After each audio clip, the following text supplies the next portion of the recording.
Stand. Okay, call the meeting of Morrow County order was stand with the. Pledge allegiance to the flag of the United States of America.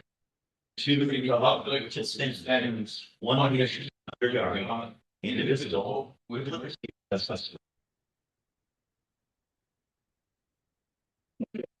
First item of business, elect a chair for 2026, so. So I hear any motions on that? I'll go make a motion to appoint Dave as chair for the coming year. You want to hear a second? No. I'll second it.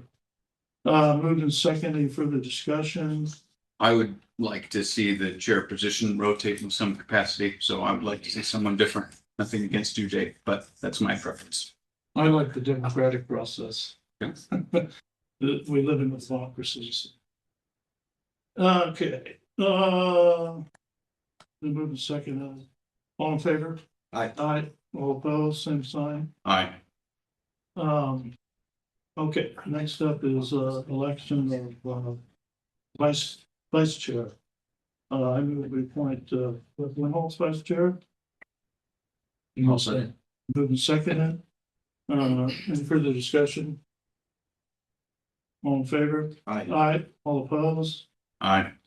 Okay, motion carried. Okay, next up will come to public comment. Okay, the way we do this is, this is time for the public to address the commission. So I first to call on anybody in the room. And if there's anybody that wants to make a comment, then I'll read the rules, or I'll tell you what I've written down. And then, if not, then we'll go to, so is there anybody in the room that would like to make a public comment? Yeah. Anybody on Zoom?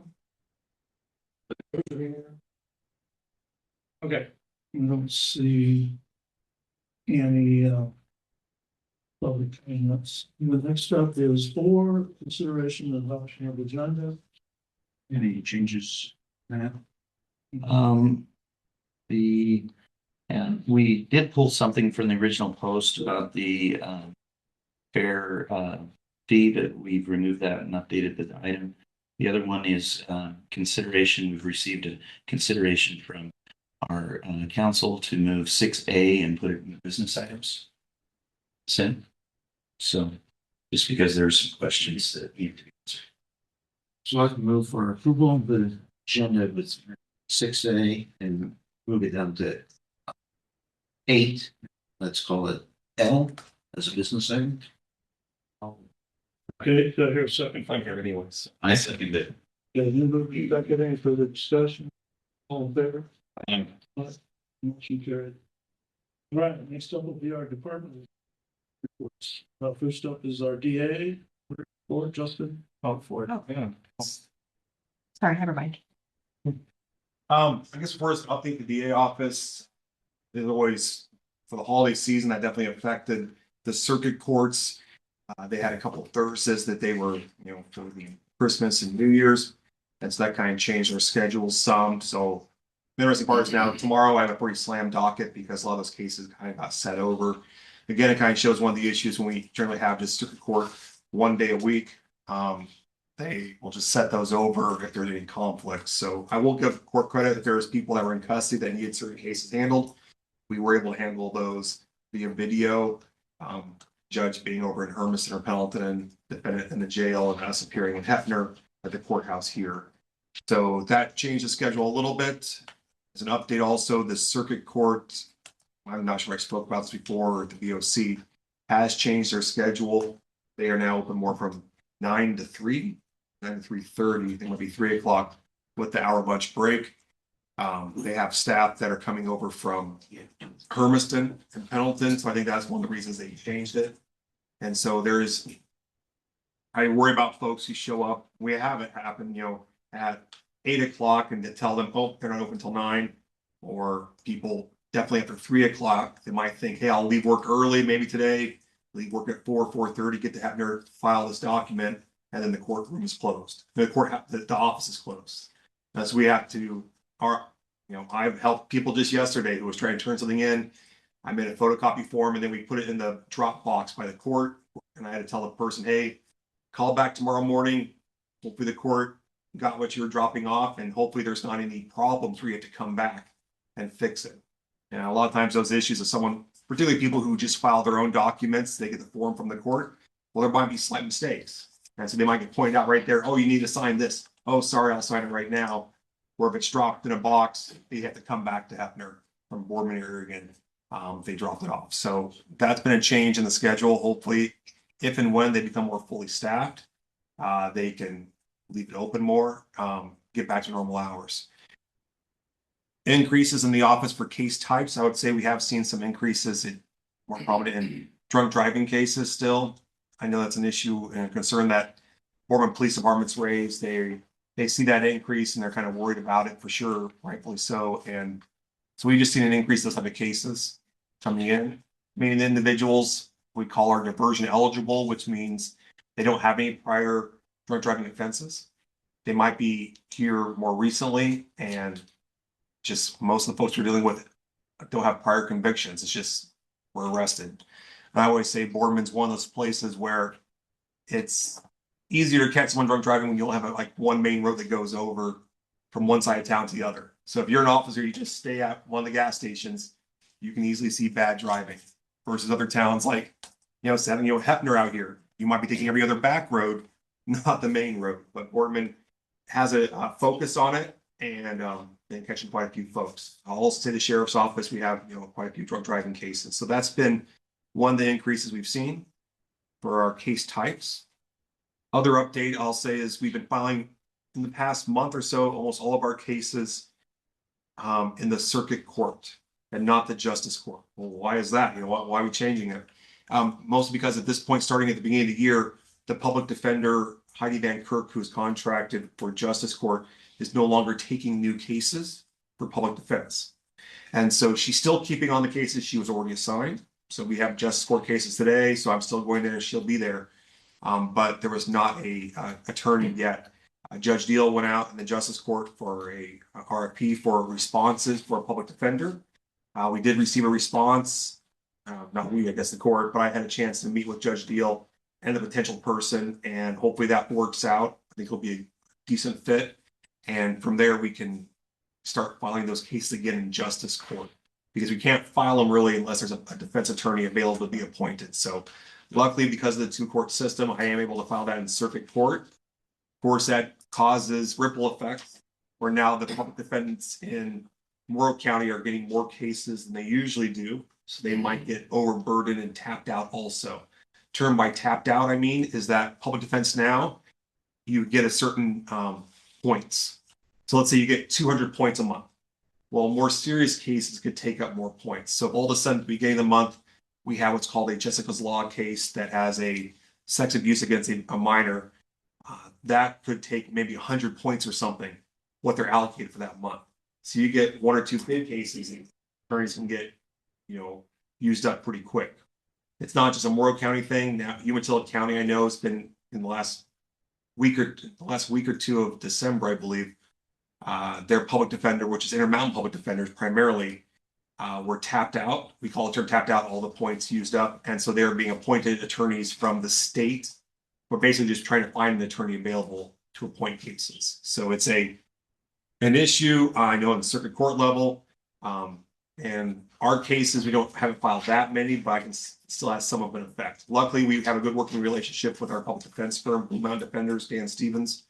And so he has not what we call tapped out of cases. We've still been having him appointed to our Morrow County cases, even though it's pretty close to the max. He's still, he's the only public defense really appointed for Morrow County, so he still is taking cases in his folks. So we have not had that much of an issue right now in Morrow County. But again, hopefully by the hiring of a defense attorney for justice court, we can get those cases back in justice court, spread the workload evenly between justice court and circuit court, which helps that public defense aspect.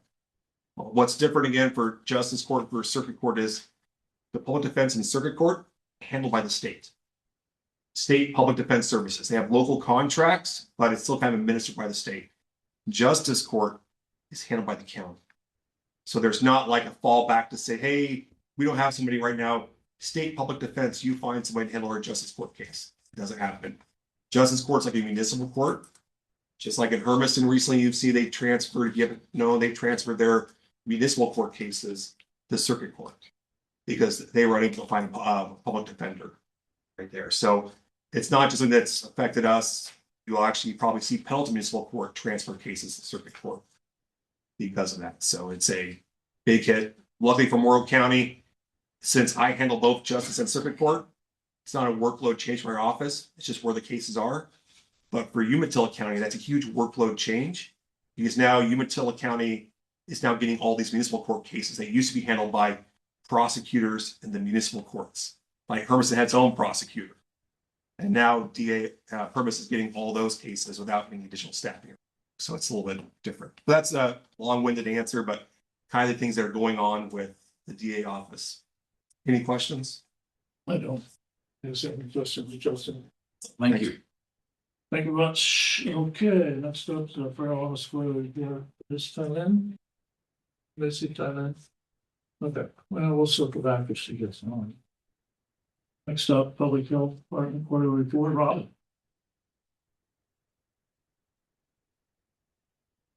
Good morning. Robin Kennedy, Public Health Director. Just giving you my quarterly update here. I added some highlights there in the very beginning. So one of them is that we participated in the trunk or treat event at the Sage Center in Boardman, which is a really well-attended event. I'm talking like, I think the count this year was 1,200 kids came through that, or family members anyway, which is a great place for us to have a presence because families get to know us without coming into the clinic and being scared. They get to know who we are and stuff. So it's an event that we really like to attend. So we were happy to have a table there. And then just an update for the LCHIP, which is the local health improvement project that Commissioner Peterson's aware of, but attends regularly, which is really nice. Anyway, the coordinator for that for the past 16 years, Andrea Fletcher, has resigned her position. And so our nursing supervisor, Yvonne Mortar, who has been participating in LCHIP for many years, has agreed to take on the coordinator position for the LCHIP. So that will be a change. And Andrea is helping with the transition. So it should be a really good transition. One of the other highlights that we did, my friends from South Morrow Seniors Matter are here, and we presented at one of their luncheons. They invited us graciously and were so kind to have us present. What we presented to them was a drug take back program that we have that I didn't know if a lot of people were aware of, but important in my eyes to make sure that homes are safe and there isn't extra medications hanging around that kids or can get in the wrong hands of people. So anyway, it's a program. Just to briefly let you know, we have bags available in our office and other places have bags as well. Murray's and the sheriff's office actually have a place where you can deposit your pills. But what we have is envelopes that put your pills in and just mail them free of cost. And this program is funded by pharmaceutical companies. So, which I think is important for people to know that it's not taxpayer dollars. It's actually mandated that pharmaceutical companies take on this to make sure people are safe. So one of the highlights, without showing you the whole PowerPoint that we presented, I just wanted to show you one of the highlights, which was the program impacts. And this particular slide got a lot of chatter when we were at they were like, oh, wow, I didn't know that.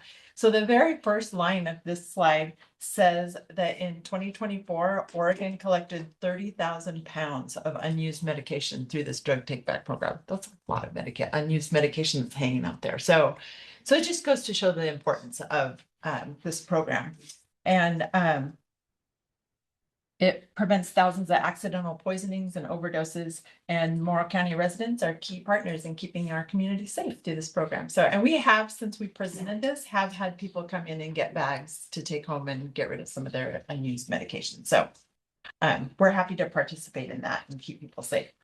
And then also I shared with you some statistics from Q3 of the tobacco quit line.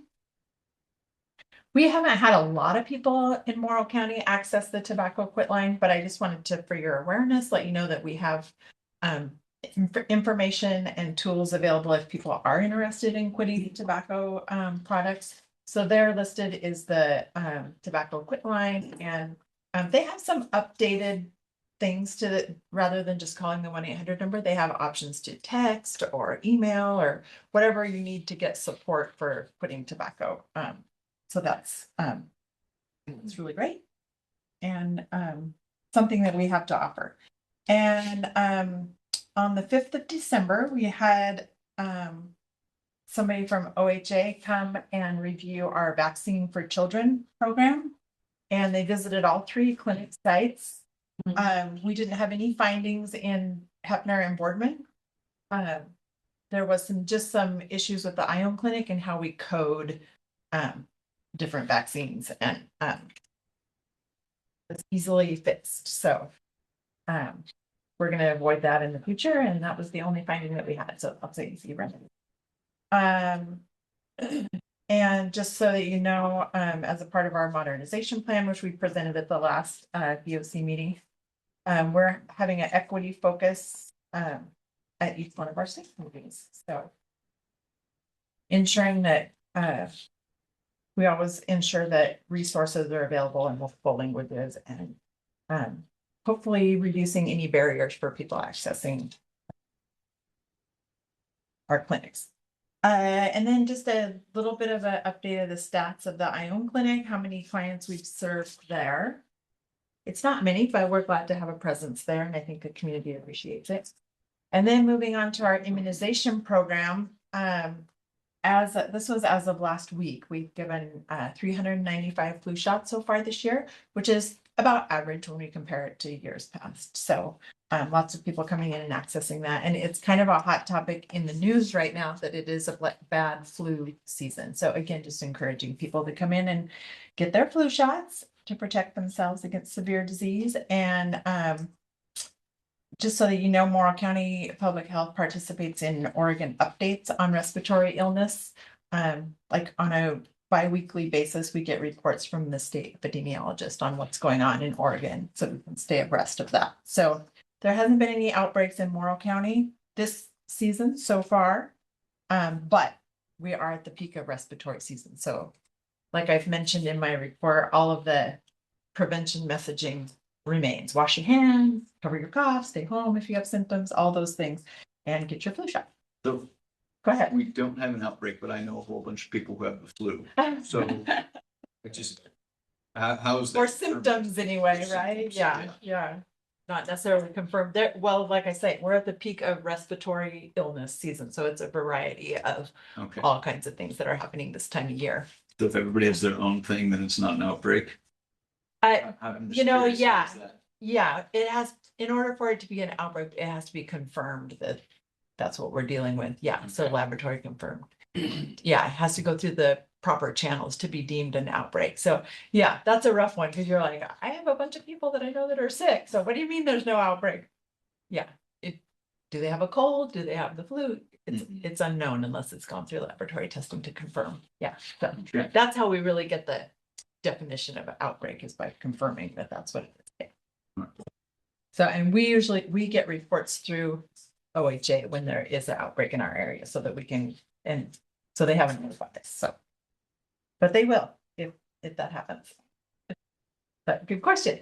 And along those lines, I wanted to, I didn't include this in my report because it came out later, but there was an article published in the Tillamook Headlight Herald, I guess is the name of their paper.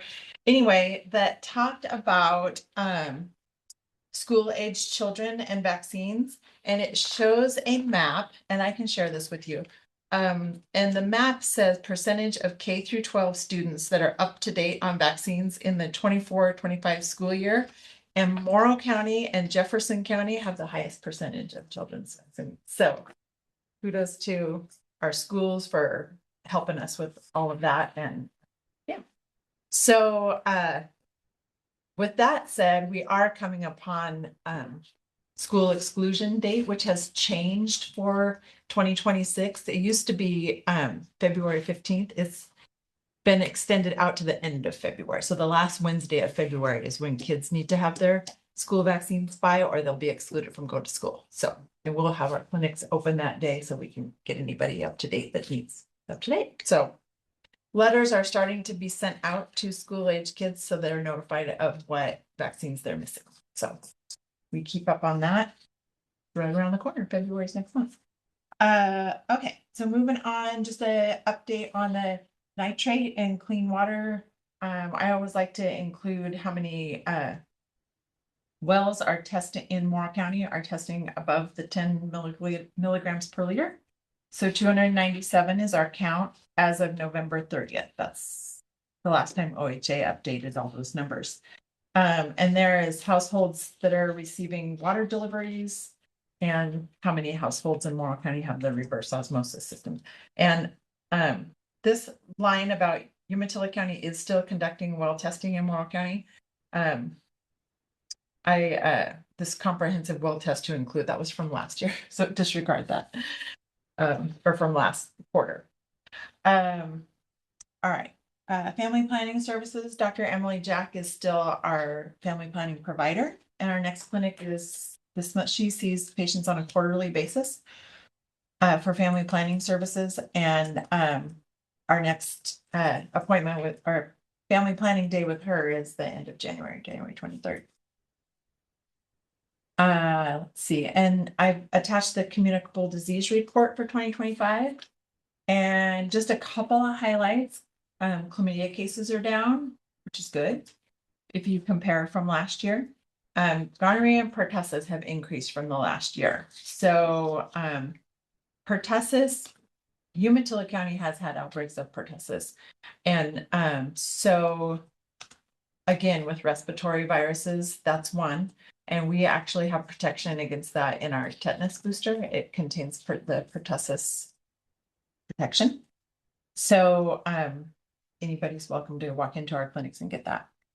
And as far as gonorrhea numbers being up, just a reminder to follow for folks to follow safe sex practices, and we have condoms available in our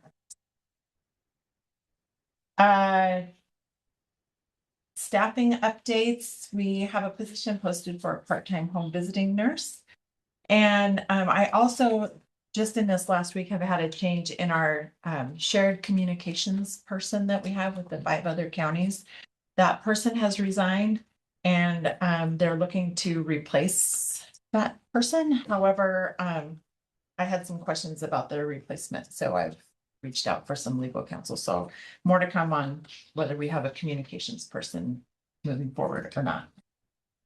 And then also OHA has given us some funding for an additional public health access specialist, and that's the position that deals with the nitrate, all things nitrate. So later on, Chelsea and I will present that FTE request for that position. And that concludes my report. Does anybody have any questions other than the question that you already asked? Okay, thanks, Rob. Well, thank you very much for your support for public health. I've talked to some other counties that don't get the support that we do here in Morrow County, so we're very fortunate. So thank you. Thank you. All right, let's circle back up. I see Tyler and Sid, right? There she is. Okay, we'll ask for the fair office quarterly report. Morning, Commission. Good morning. Apologize for being late. My quarterly report. So the Fair Board is currently working on finalizing a contract with the county, like an operations type contract.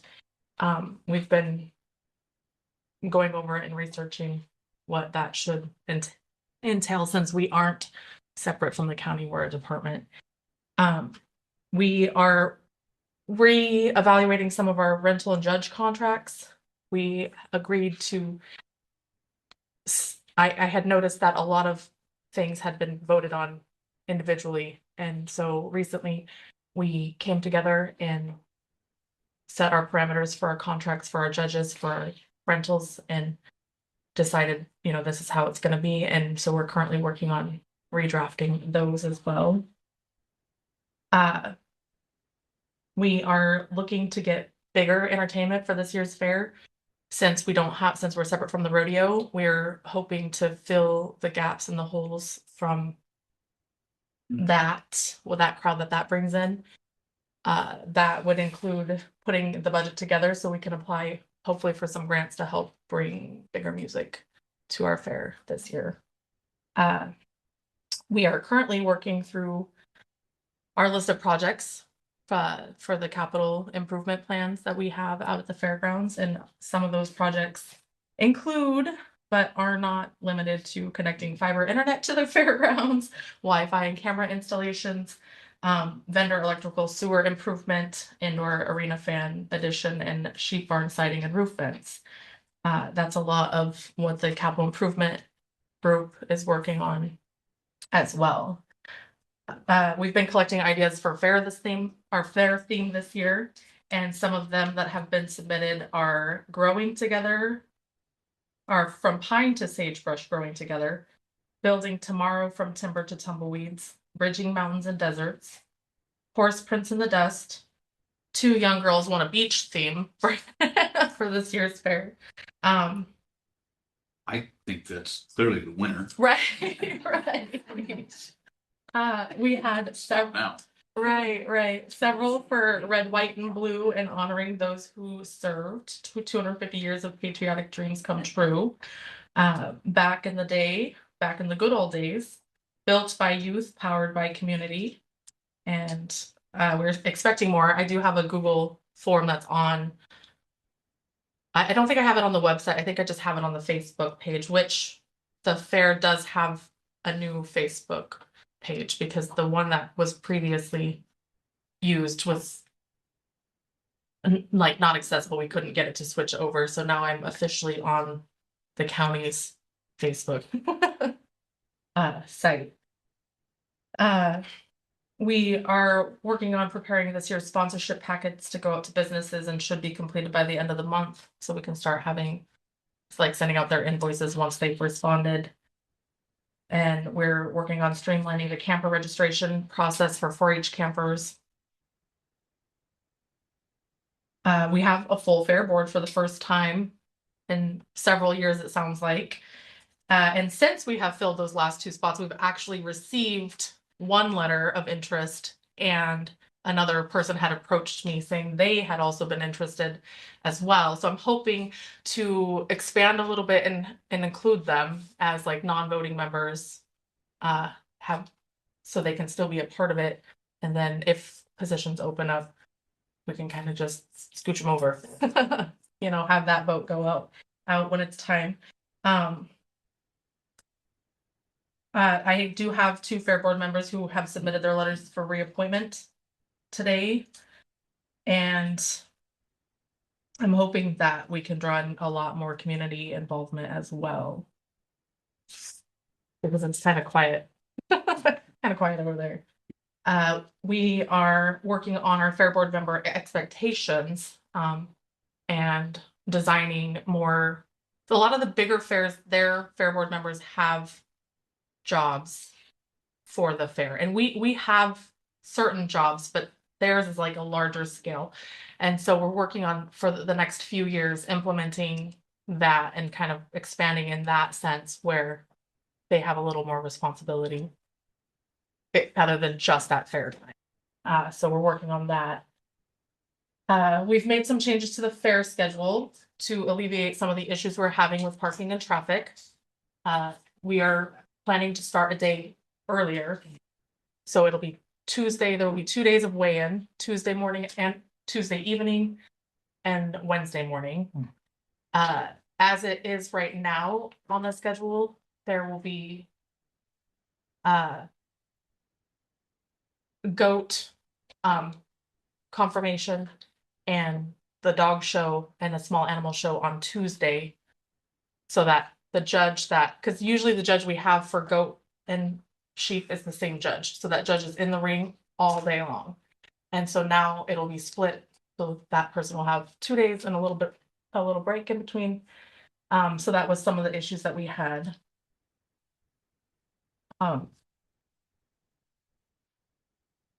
working on hiring a security company, which I do believe the contract has been finalized, I think. For a security company to come in and help after last year's issues. With our security for fair. So security at night, Tuesday through Saturday, and potentially during some of our music, depending on who we get. We had looked into indoor ice skating. We opted instead of renting equipment, that the fair board would like to look into investing in our own equipment eventually. And they are really hoping to bring roller skating back to the facility. And so we're looking into that. There's a lot of moving things and protecting things that I think has to happen before we can. So that's maybe still not gonna be soon. But they want it. The fair board really wants to bring roller skating back. I have submitted paperwork for reclassification. I was hoping to be approved for 30 hours a week instead of 19 hours a week for my position. I know that that's being worked on at this time. The RV park is open for the winter. We've had several campers staying. We are working on submitting the new fee schedule to include a slight increase to cover winterization fees and possible damages because we're open for the winter. And I'm expecting we're going to be full soon. I received a call yesterday from one of the construction companies asking about the spots. So, and we've had quite a few traveling nurses and a lot of reservations already for summertime. So I think we're doing okay out there with it when it comes to that. And that's all I have right now. Thank you. Okay, thank you. You might have mentioned on one of your other reports, we have a Queen's coming back, right? Yes, so the Queen is coming back this year, and I didn't mention it because that has been shifted over to just the rodeo side of things. I will be helping secure like sponsorship funds and hopefully start building up the scholarship fund for the Queen. Like that is something that I will be doing, but the rodeo side of things, they have control over the Queen. Gotcha, okay. Any other questions, Lieutenant? No, thank you. Thank you. Report. All right, next up will be our Public Works, Eric.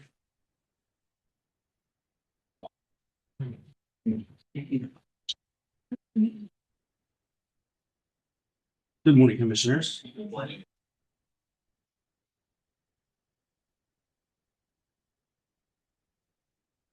Well, December has flown by.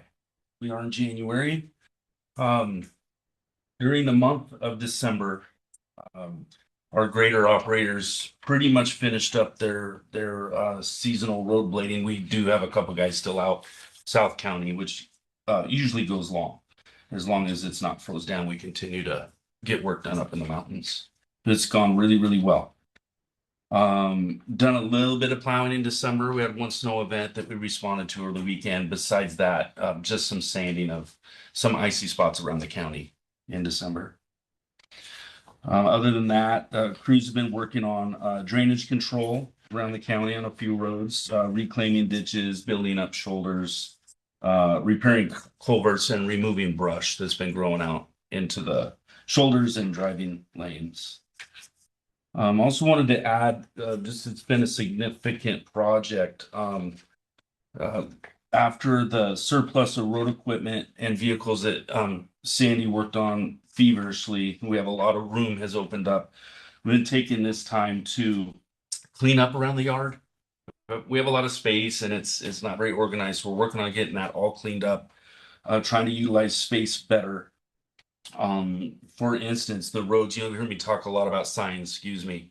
We recently, a couple of the guys got the sign area cleaned up and we found a lot of signs that would be beneficial that we wouldn't have to order again.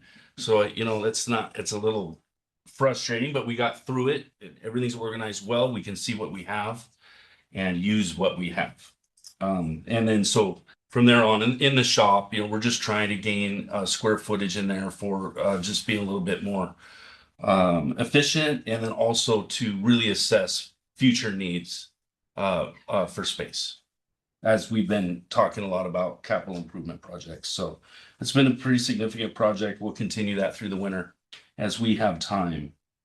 Other than that, let's see, roadside weed control, with the guys, Corey and Justin have been out mechanically removing weeds, over the years in areas where it just gets too high, and the spray just creates a shadowing effect and really can't treat those correctly. So they've actually identified those areas over the summer and been out removing those sections of really bad weeds, which has been helpful. We'll do more of that every year. Other than that, our road committee meeting is scheduled for January 27th. I believe it's on the website at this point. I think Rose put it on there. Tuesday at 2:00. And we'll cover the last year of our 5-year road plan. We're at the last year of that 5-year. So we'll go over that. We're going to go over continue conversations about ATV use on county roads at south end of the county. That's going to be a big topic. We've been working on with Vince, and been going well, meeting with the Forest Service, and in the future we'll get with the sheriff's office and the state, get as much information as we can before we bring it here. To give a good report and recommendations on that. And then we're also going to go over the bylaws of the road committee. And finally reviewed those, and I think some changes need to be made. Minor things, names have changed. Like we no longer have assistant roadmaster, we have a deputy public works director. Just do some updates, and I think there's some things that need to just be updated and spelled out a little better. So we'll be looking at that as well on the 27th. Where will that meeting be at? Thank you. That'll be at Public Works Conference Room in Lexington, 2:00. Conference. There is. Have you not seen it yet? I have. I will see it on the 27th. Most people like the table. We'll see. Very cool. Okay. Yes. What's that? Spacious. Yes. Yep. There's plenty of room to pack a lot of people in there. So we'll get the word out. Rose is contacting our committee members and others in the public that I know will want to be there. So look forward to that. That's the end of my report. Are there any questions, further questions? Any questions? No. I had a question on the road committee, but you answered it. So there we go. Okay, thank you, Thank commissioners. you very much. Thank you. So, Are you going to be staying around to when we start talking about the easement? I sure can. Yep. You bet. Put his hat on. It's over. County administrator report now. Yes, thank you, board. Submitted a written report here. Wanted to highlight a couple of them. We had a kickoff meeting for the capital improvement plan with the consultants. We met with Pinnacle Architecture and Park Resources via Teams. Went through all the 15 projects that are listed on there, and set up a plan of attack to get that those pricings and information all wrapped up by the end of the month, wherein we'll sit down with Kevin Finance and kind of map that out so we can include that and provide a recommendation to the board. Pretty excited about that. Yeah. Before you move on, Yes, sir. do you remember when we first started talking and you had those kind of layouts about the different projects and the costs? Do you plan on doing that? I mean, I thought that was really great. Oh, yes. You're gonna plan on doing that again? Yeah. Because all the information was there, you had kind of artist rendering, or no, it was something there. So some of them had like pictures of either the existing Yeah. or proposed, Yeah. depending on how far we are, along we are. Okay. And so that's one thing, our committee here has been divvied up to make photos, and Vincent took the first photos this morning as he came into the meeting today. So we've actually pulled a couple samples and provided that to the contractor to let them know what our expectations are. And so we really want to make sure it can tell a story to the public as well as Yeah, a valuable internal reference. yeah, I think those would be a good public relations on what we're doing. Yeah. So glad to see you doing it. And again, this first one focuses on the next 5 years. The next cycle later on in 26, when we do this again, we'll expand that beyond the 5 years just to have some placeholders for other ones. We have those, but just with the condensed schedule that we have this year, focusing on the actual projects for 5. Did have a meeting with Judge Hill, Ernest Solis, and Brandon Hammond on the potential of a circuit court annex in Boardman. Had a good discussion right there. We are in the midst of preparing a letter of intent just to get the basic understandings of any type of agreement. I know Brandon Hammond took that to his council last night. We'll be preparing something for the January 21st meeting. So we will be sending that to Judge Hill, and there is a new presiding judge for the 6th District Court. We'll also include her on that. Excuse me, like that. Judge Temple. Judge Temple, yes. And so we'll be transitioning and having that. I'm sure Judge Hill will still have a lot of input on the new circuit courthouse project and the annex. We are the fairground grant projects. We've got most of those out for bid. We have received our official notice for extension through April 1st. So the activities from December 30th are on track as we go through that. OHD landing concessionaire, we did have Diamond T Ranch provide termination notice on that. We are working on that and actually have some interested parties to assume that service for this next season. And so we'll be going through that, making a post on that so we can make sure we publicly engage with people and have that taken care of. Circuit Courthouse project, this is where it's getting exciting. We're almost past the planning and design phase. We had our design team who was DLR group pretty much running the meetings, and that's now the baton has been passed on to our CMGC. And so they are transitioning to getting the bids taken care of. We have a series of meetings next week to review the guaranteed maximum price document, which more or less is their commitment to saying how much this is. There's been some value engineering, some going back and with vendors. And so we should have that for a presentation to the Board of Commissioners January 20th. So we do anticipate that once that's finalized, we'll be taking care of figuring out when we have the groundbreaking event. And so that we'll get you shovels and hard hats and hopefully have Eric or someone soften up that ground before we go to shovels on it. But the other thing is we've been talking with OJD, still working on final documents there, but Jaylene our county treasurers and Kevin have asked for when we can do that initial transfer to the state to get that taken care of. I've talked with Kevin with Mr. Moon, who's the director of the OJD on that. We'll be having a meeting next week, Friday-ish, just finalizing that appointment to figure out all the steps to take care of that and finalize the county's commitment. A few other points there, just important timeframes. Just a notice, I will be out starting tomorrow through Wednesday of next week for some planned medical action. Nothing serious, just I won't be too pleasant to be around for a little bit. And so we will be sending out a notice to all directors and elected officials that Vincent Guerrero will be serving as acting county administrator during that time. I should be available for questions and that, but pretty much my wife has asked that I not be impacted too much. So that's my report for this week. Any questions from the board? I think I saw that your wife was watching, so we will try our best. Thank you. Do you have any update on any communications with Oregon Rural Action? I know that they at one point wanted to have more one-on-one type dialogue, and you followed up and they said they weren't ready. Has there been anything to update on that? I haven't reached out to them since first part of December. Okay. And so I probably should send it out. They They made some media blasts right before Christmas that led to some interesting news reports that there was not on the county's part, but some other people asked for correction, specifically the city of Boardman.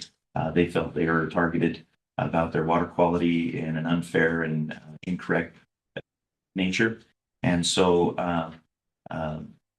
with the holiday joys, I haven't reached out to them, but I've reached out. Last time we did, they still weren't sure who their representatives are and how that is. And so we do want to reach out and have some small discussions, but I haven't heard anything from them, but we'll reach out to them.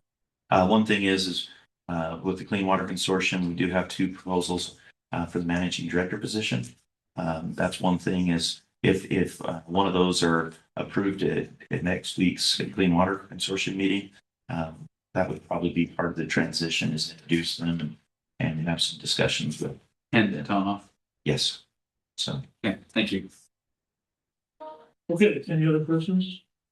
All right, thanks, Matt. All right, next up is the consent agenda, and you have one on pull out, and we want to make a motion on this one. I'll move to approve the consent agenda consisting of these items 6B, C, and D. I second. Okay.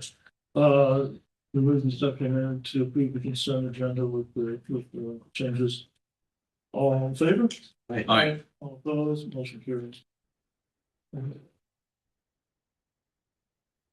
Which one did you pull out, Yorkshire State? Just A. Yeah, And when you get down to the bottom of the business items, this will be detailed. you would have to public hearing, Yes. Very, so we want to do it. all the way down to the bottom. Other business items. Yes. Good. Next up would be our public hearing, so. Karen,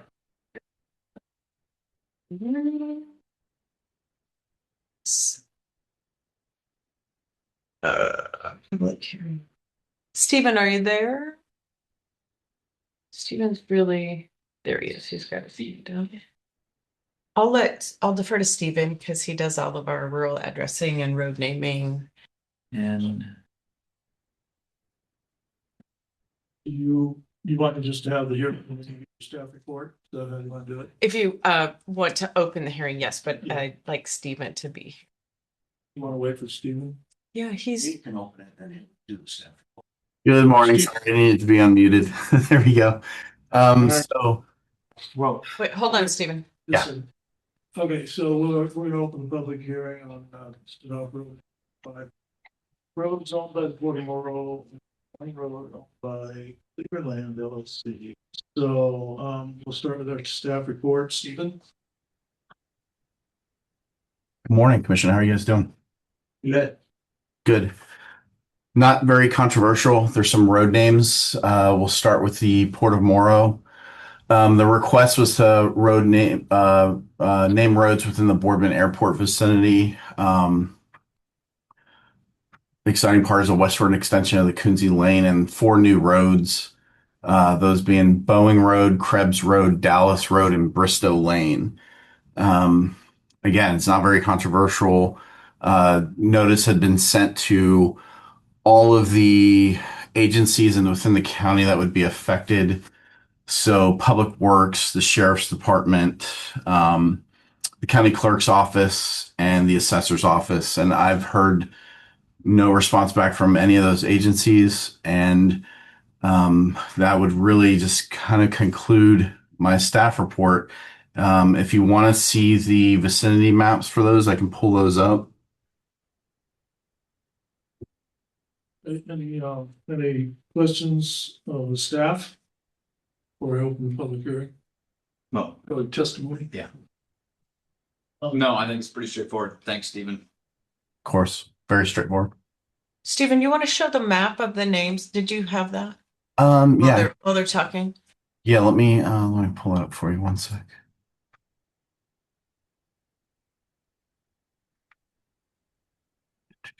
Bring more.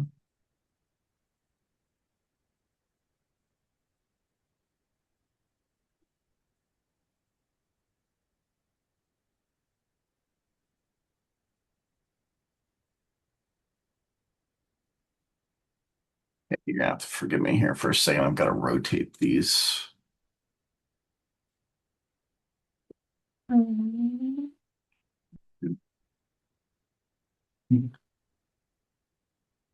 I love Adobe Acrobat.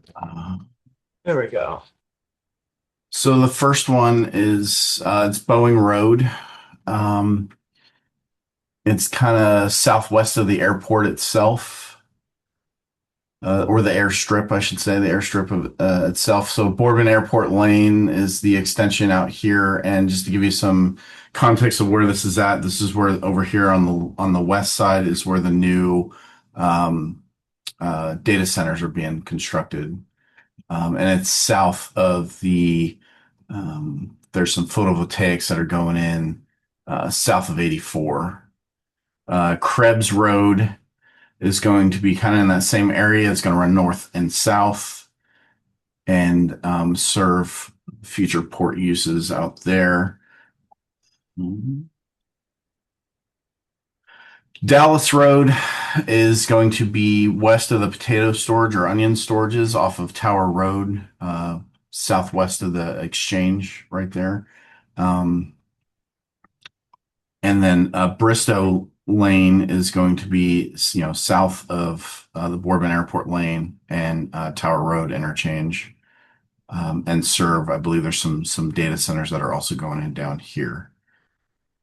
And then the Coonsey extension is going to be direct west of the existing Coonsey Road, and just a little private section west of Tower.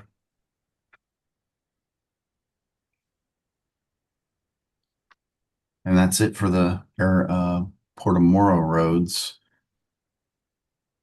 I don't know if we want to do this all in one, Tamara, or do they have to make their motions separately? I think the motion should be separate, but the public hearing for all 5 roads, I think, is fine. Would you agree, Happen. Justin? I mean, you could do all the motions at once, but I think if they want to make it cleaner, if it's gonna be the vote aspect, we can separate those out, but I agree the public. All the comments all at the same time. And those Regarding are the the vote. motions. Yeah. Okay, so go ahead. You have more to say on the other? I have nothing. Yeah, let me pull up the Troy roads. So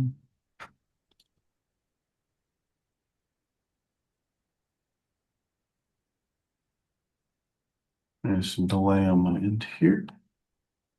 So Troy Road is a result of some land partitions that happened last year in 2025, south of Depot Lane, west of Division. There's some dwellings that are gonna be constructed down here.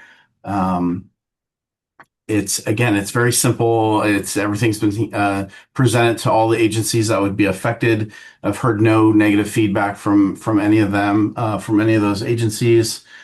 And it's just a short little future road, Troy Road, south of Depot Lane. And that would conclude the very brief staff report on that. Okay, questions be stated on that? Okay. Anything? Anything else? No, sir, that's it. All right, with that, I'll open the public testimony portion. Well, first of all, I'll call out the commissioners. Anybody have a potential conflict, of interest or potential conflict of interest? That they want to announce? Okay. With that, we'll open the public testimony. Is there anyone here who would like to speak in favor of this name change? This adopting the names. I don't see Anybody- Jacob. I don't see Jacob online, but maybe he is. Okay, is there anybody, if you're on Zoom and you want to testify in opposition, raise your hand, please. Okay, I don't see anybody. You not? No, okay. Anybody in favor? In the room or on Zoom? Is anybody neutral? Okay. I don't see anybody. Okay, so we'll close the public testimony. Hang on. The commission will discuss and make its decision. We have how many motions? Let's do this. We'll move to approve findings and adopt order of Morrow's road names as follows: Bowling Road, Krebs Road, Dallas Road, Bristol Lane, and Quincy Lane. Your second. Second. Move to second. Any further discussion? All in favor? Aye. Opposed, same sign. Motion carried. So I'll move to approve findings and adopt road name for land owned by Cleaver Land LLC as follows: Troy Road. Your second. Second. Move to second. Further discussion? All in favor? Aye. All opposed, motion carried. Yes. Thank you. Thank you. Thank you. Thank Thank you. you. Stand up. Good. And next up is we'll go into our business items. Number 8A is our 2026 Board of Commissioners Committee assignments. Do I hear a motion to accept the committee assignments? I would just ask if Jeff is willing. I would be interested in serving on the CDA board as our representative, but if he wants to finish it out, then I'd like to finish it up. that's it. Otherwise, I think it looks good, and I think Commissioner Sykes, you being on the BCDA rep would be good because they meet at the same time as I could vote. So it's good that that's not the same person. Thank you. That's on my comment. Yeah, I'd have to give it up too. And you notice I added, you've already, yeah, your two. It's cabinet improvement. And then yours. Yes. Okay, I move to approve the 2026 Board of Commissioner Committee assignments as presented. Second. move in second, any further discussion, all in favor? Aye. Okay, next up is our South Morrow County Senior Matters update, Jerry.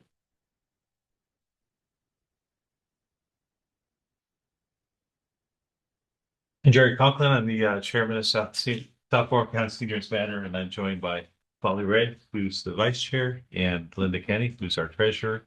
We actually have 7 people on our board, but we didn't drag them all here. So we got 3 of us here, and it was about 3 years ago when I came before the county board and asked for funds to restart the senior lunch in town. And I don't think any of us would have imagined what would happen and how the program would have grown since then.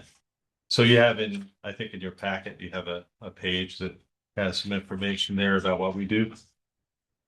I wanted to come today to thank you for the funds you provide for our program.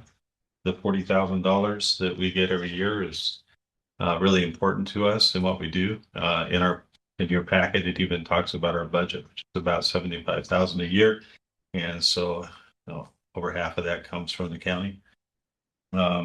Also here to continue to advocate for older adults. I don't know if you know, but Oregon recently joined other states where the number of people 65 and older actually outnumbers those 18 and under. So that's been a huge demographic shift in the population, and it continues. And those older adults have a variety of needs and challenges that they face, and that's part of what we do is try to meet those needs. We've advocated for seniors not just verbally, but by doing what we do. And because of what we do, we actually have had opportunities to advocate for older adults and other venues around the state. So we're very thankful for the opportunity we have to serve in that way. And if you look at the packet, the page that you have there, our goal is to work to enhance the health, dignity, and quality of life of older adults. We do that by providing opportunities for socialization and providing access to services and resources. We feed about 80 older adults every week between in-person meals and to-go meals. We're frankly full every week. We fill up our room. We also have a monthly veterans lunch. We feed about 25 veterans at that. That's grant funded, funds from Wild Horse Foundation provides for that. We wrote here over 150 volunteers. I think that number actually is outdated. We keep records on all that. I have a feeling we're probably closer to 200 volunteers from 13 different entities in the community, which is really a pretty amazing number. And when I have opportunity to speak at other places around the state about what we do, that number always captures people's attention, as it should. And that speaks a lot to the nature of Hefner and South Morrow County, that we would have 13 different entities providing that many different volunteers. And even yesterday at the lunch, we had 8 volunteers that came from the neighborhood center. But that's not unusual for us to have that many people wanting to help out. We also host speakers at our lunch. Gus was our speaker yesterday. We've had over 100 speakers since we started in that 2.5 years time, which has been really good for our older adults. It keeps them connected. They learn about different resources. And it's been a big part of what we do. So you Yeah. keep track of numbers. Do you have a rating system for speakers? I Like, think it was- don't bring that guy back. That was enough. only heard that a couple times. Okay. No, thank you for coming. Appreciate that. Some of the programs and activities, and they're listed there: our weekly lunch, exercise classes 5 days a week, crafts and games, social hour. We've done an aging well class. Recently, we had a peaceful presence caregiving education opportunity. We did a 2-day emergency preparedness training event here and in Boardman. And in both venues, the place was full, packed. And we had that many older adults that attended that emergency preparedness training. We provided them with 3-day emergency kits and emergency radios, and that was funded by AARP. And we were very thankful for the response to that. To do the monthly veterans lunch, we do art cooking classes, monthly movie night, group excursions. We've done a learning about dementia class. We've done digital literacy support. We have a program right now where we have high school students writing senior stories. We actually work with public health for an annual flu vaccine clinic. That's probably not a comprehensive list. That's, well, there's more things on the back. Monthly blood pressure checks, free fruit and produce from a grant, Medicare planning assistance. In fact, Linda Kenny has worked together with Katie Murray to provide that free resource to people here in Hefner, which has been a big need.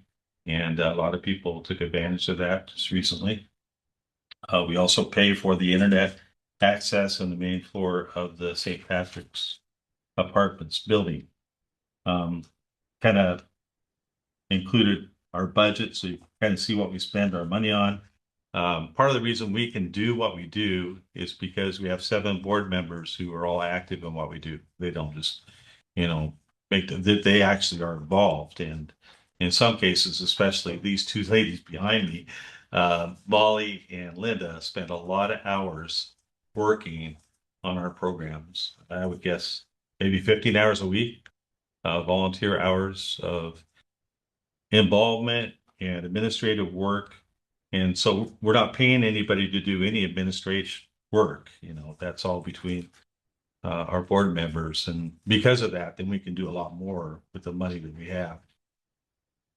Let's see, what else did I want to say?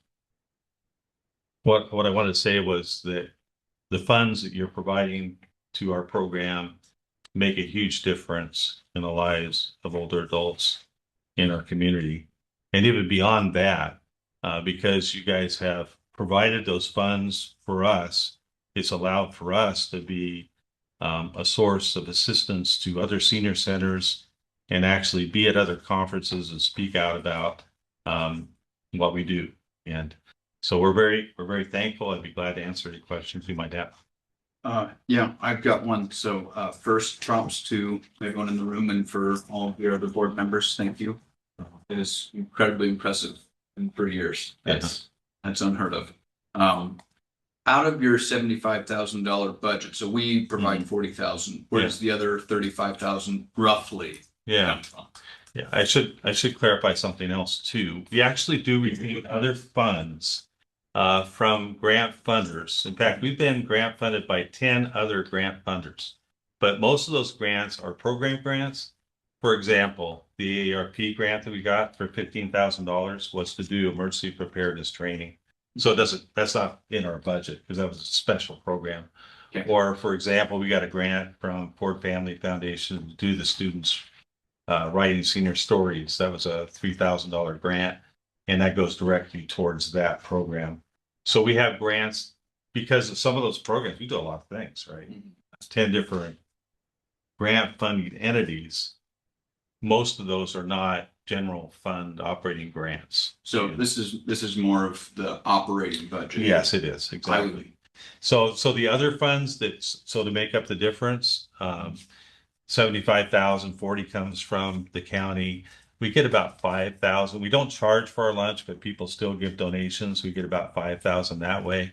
Lamb Weston has been really good at providing us money every year. That's general fund money that it's not restrained to any program.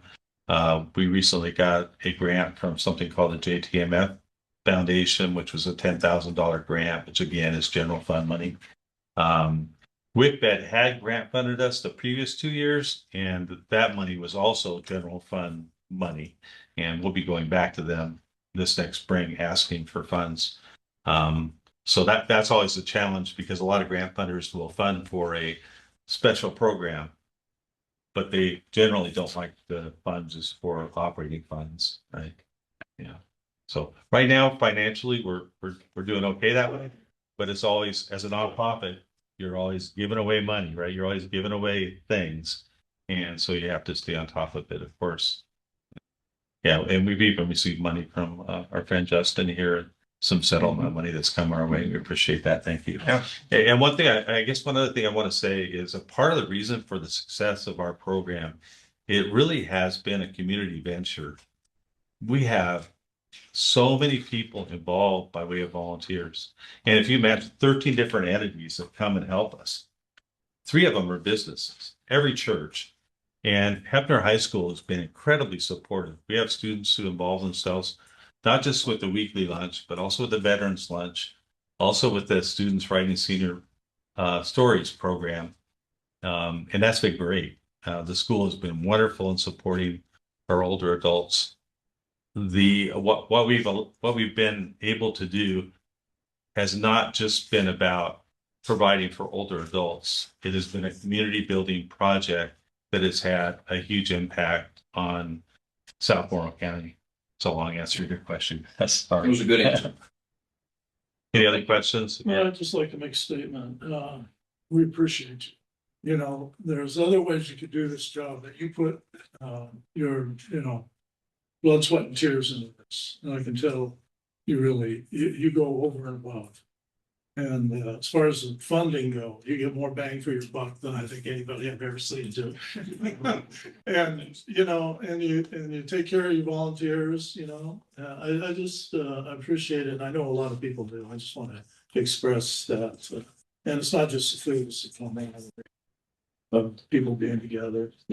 Thank you. Thank you, Dan. Might be isolated and so forth. Yeah. So I have a few questions, Jerry. Vince, Assistant County Administrator.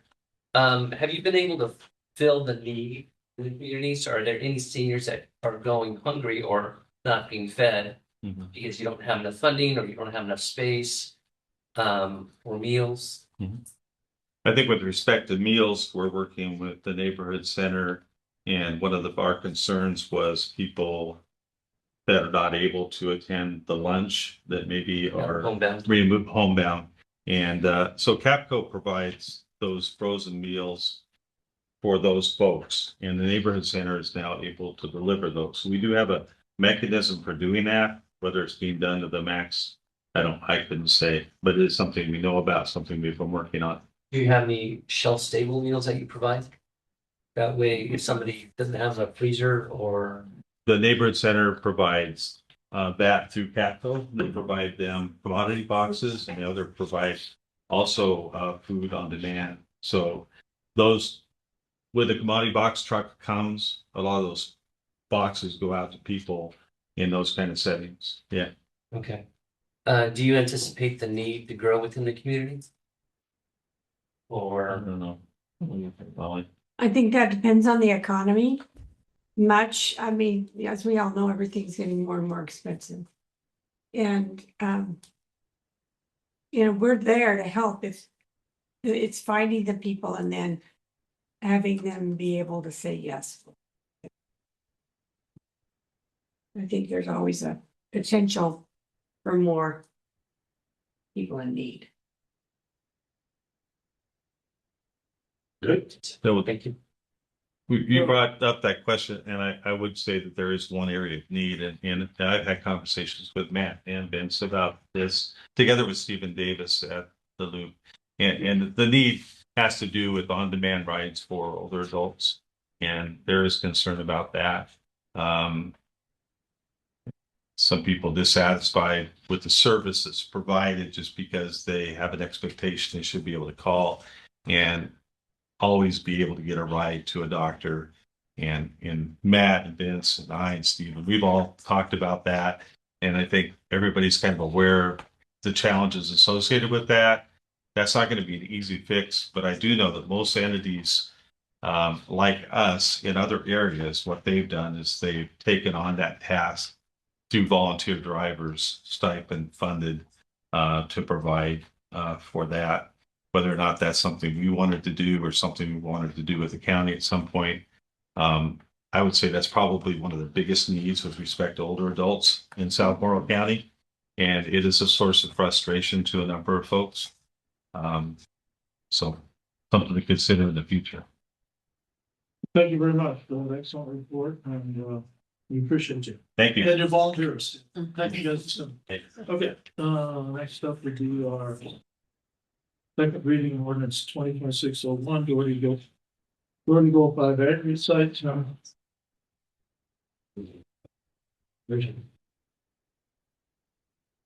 Good morning again. For the record, Tamara Mabott, Planning Director. So this part is more or less a formality since you held the land use hearing and approved it 3 weeks ago, I think. So this is just the second reading of the ordinance. We've tried to figure out how not to do that, but it's a requirement under municipal law, so. Yeah.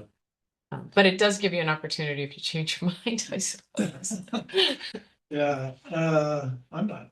But yeah, we definitely want to follow the ordinance. So, anybody have any questions, Tamara, or we'll entertain a motion here? So I had someone bring up a question on it being technically in a floodplain. Now, my understanding is that it was already approved, and so we were approving basically an expansion. Is that, you can elaborate more on that? Yeah, you bet. And it wasn't until we took a little closer look, so I'm gonna probably give Stephen the credit for that we noticed there is a floodplain through there, and many years ago culvert was installed and for operation of that rock crusher. I don't know how many years ago, and they're not proposing any modifications for that part of the property that's in the floodplain.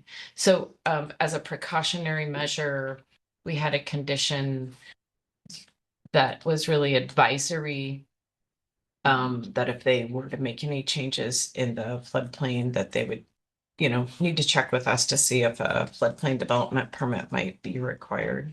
So there's no obstruction of that drainage area, and they're not stockpiling in the floodplain either. Yeah, that fits with what I understood, but I wanted to clarify. So thank you. You bet. Any other questions, Tamara? So procedurally, Justin, anything? Just, I guess, by title only, I guess if there's any objection to it by title only, reading it, just make sure we're on the same page of an ordinance amending the Morrow County Comprehensive Plan to designate the Thorny Rock Quarry as a large significant site, county file number EC-161-25. Again, ordinance 2026-1. I just want to make sure that if there's any concerns about reading by title only, if any of the commissioners wishes to be read in full, we can read it in full. but most of the time we just read these by title only. It's included in the packet, just for everyone who's listening, and that is in there, not changed. And so I think we're fine at this point by like just make clear that we're reading by title only unless one of the commissioners pushes to be read in full. And that I think it's included in there. wants it read in full, they have. We want to. Yeah. It's a lot better than Other ones I've seen. I'm just saying we've got some of these STUPs and stuff like that. So You don't want to read it. No. So we'll But go to alternate one. so, but we would move to approve it by title Title. reading only, Correct. and then we would move to approve it, correct? correct. That Okay, is the okay. process. Yeah. Okay. All right. I move to approve an ordinance amending the Morrow County Comprehensive Plan to designate Doherty Rock Quarry as a large significant site, county file number AC-161-25 by title. Second. Moved and second. Any further discussion? All in favor? Aye. All opposed, same sign, motion carried. Okay. Okay. Second one. Now I move to approve an ordinance amending the Morrow County Comprehensive Plan to designate the Doherty Rock Quarry as a large significant site, county file number AC-161-25, ordinance number ORD-2026-01. Second. Moved and second. Any further discussion? All in favor? Aye. Aye. Opposed, motion carried. Okay, thanks, Tamara and Justin. Okay, next up would be our Sunstone Mitigation Advisory Committee. That's got my name on it. Okay, I think the board members, I'll give a little background so the public knows what we're doing here. When the big solar farm came in, Sunstone, one of the things they did was establish a mitigation plan for the effects of taking high value farmland out of production. That was presented to FSAC, they got approved. And I think, did we attach the Sunstone, the full thing, in case somebody wanted to read it, or is it? It was, yes. Yeah. Okay, Yes, it's. so if you want to read the full agreement that Sunstone has, there it is, with the county, just, go ahead and do it. One of the things it calls for is to establish a committee to decide how to distribute $11 million. And this is something that was set up where the members of this committee came from. And you can see where they come from. Moore County Grain Growers, Soil Conservation, FSAC, Farmer at Large, a board member. One other. Oh, anyway, okay. So, and then they will, once Sunstone moves forward with putting in the solar farm, then the money will become available for this group to take projects in and decide how they want to have this money distributed. And then it comes back to the board for. Back here. Yeah, the county is the custodian of this. Sunstone pays the money and then we take care of it, our finance department. So they pretty much say wash their hands, but they're done with this. So they have there, it is back from the FSEC, they divide it into 5 or 6 different, 5 or 6 different sections. So that money might not come all available all at one time. But anyway, I want to get the committee in place. So whenever they do start forward, we're ready to go. So we are, okay, well, we got a motion to accept. What is the? I'll move to appoint the following to the Sunstone Mitigation Plan Advisory Committee: Mick Devon, Colin McElligott, Colin Anderson, Brian Frederickson, Gus Peterson, Eric Warren, John Jennings, Larry Lucher, and Clint Carlson, as per the previously approved Sunstone Mitigation Agreement. I second. Move to second it. All in favor? Aye. All opposed, motion carried. Okay. We prepare our duties. Before we move on, I was looking through the agreement, and since you two were actually involved, was there any discussion of how often this group should meet or anything like that, or just this is the group? All right, now that you exist, good luck. What you see is what you got. Okay. So, I thought that same thing. And what I would do is, if I was you, is first meeting, I would claim chairmanship. Well, because it is county. So it makes sense that you would be the chairman. I will reach out to all those folks and we'll have a meeting and we'll decide how we're gonna do that. Yeah, and So- You know, I guess my advice would be is wait till you get money, because at this point, there's nothing to there's nothing distribute. before you start taking projects and.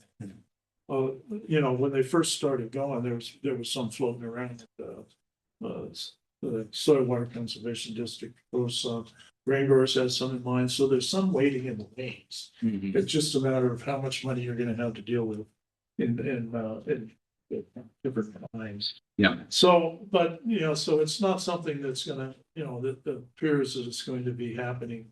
I don't know, maybe Tamara could tell us, do you know when it might get through FSEC with their new plan? We had a meeting with FSEC staff to catch up on various projects, just before Christmas. And they don't really know,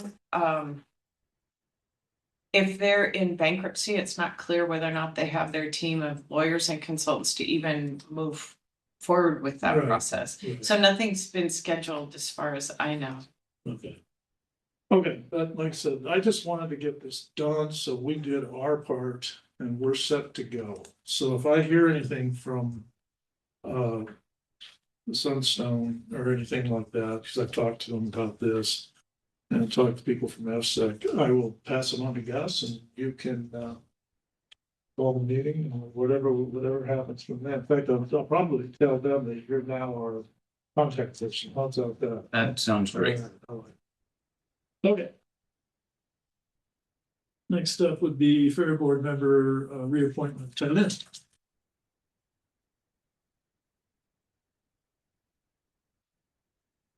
Good morning again.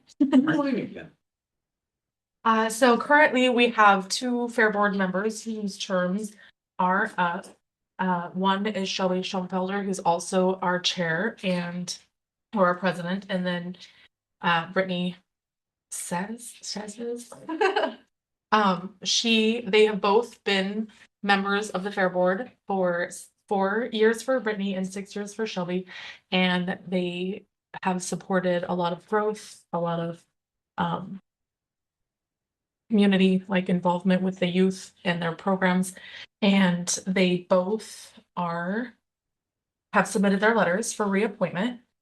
Shelby has been a part of it since 2019 and served as president since 2023. And Brittany is, well, I think they both are actually the only two that we have from the North End. They're hoping to bring more involvement as well from the North End. And this was not included previously. I made copies. I'm not sure if you guys would like to see them, but I do have letters and notes of support from our Fair Board, their reappointment as well. Okay, any questions? No. Your motion Well, to. I have a question. So you mentioned earlier in the report that you received another letter of interest. Yes. Is there a reason that we aren't seeing that as well? No. I have it. I saved it. Yeah. Because if they get reappointed, then we're still full, so we wouldn't be able to include that.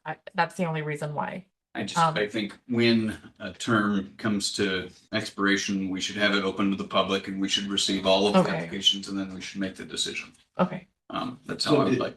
So along those lines, did you have a deadline for it, and did this come in before or after the deadline?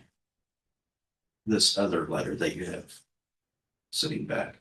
The other letter came after our last session where we approved the 2 new members. It was shortly after that I received that letter, and I did forward it to my Fair Board, I believe, and let them know that there's other people who are interested in as well. And then this kind of came out because I was checking dates and looking at things. Okay. So I think I'm good to move forward as is, but for the future, I would like there to be a deadline and it to be clear, and then we will look at all the applications together that are submitted by the deadline. Your plan of including folks who are interested and having them Right. potentially be a pipeline is great, Right. but moving forward, that's how I'd like to see things. Okay, Thank you. no problem. With that, I will move to reappoint Shelby. Can you say her name? Schoenfelder? Thank you. And Brittany Sus. Zuss. Thank you. Do I have a second? Second. I have a second. Any further discussion? All in favor? Aye. Those same sign. Good. Thank you. Thank you. Chair, if I could just chime in, and Brittany and Shelby have just been fantastic members of the board. They've really done a great job. Okay. Okay. So the budget committee is going to join.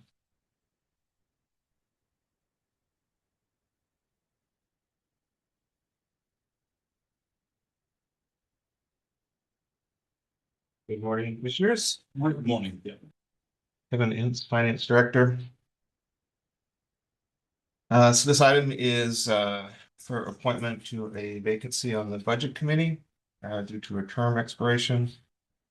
This notice was published in the local paper and on our website, included a copy of that notice in the packet, and we received one applicant, and that applicant's the incumbent in the position that it came to a term expiration. So bringing that to the board for your decision. All right. Okay. I move to appoint Kim Coyle to position 1 on Morrow County Budget Committee. Second. Move and second for the discussion. All in favor? Aye. Opposed, motion carried. Okay, thank you. All right, this for the next fiscal year 2026 budget adjustment. Okay. So there are a couple of items included in this budget adjustment. All of the adjustments that I'm proposing fall within the 10%, limit on transfer of appropriations or 15% limit on transfer from contingencies. So a full supplemental budget and public hearing is not required according to the Oregon local budget law. So essentially there's two primary drivers. The biggest adjustment is due to a variance in the estimated beginning balance in our general fund. When I forecasted beginning balance in the general fund, I missed it this year and was off by about $1.9 million. So what that created is a need to go back and look at, how that's going to impact, and is that something that we can just, gloss over and weather, and came to the determination that we needed to make an adjustment and reallocate some funds and kind of change how the appropriations were falling to ensure that we had adequate funding in the general fund for operations for the remainder of this year. So this there's a lot of moving pieces due to this adjustment that involve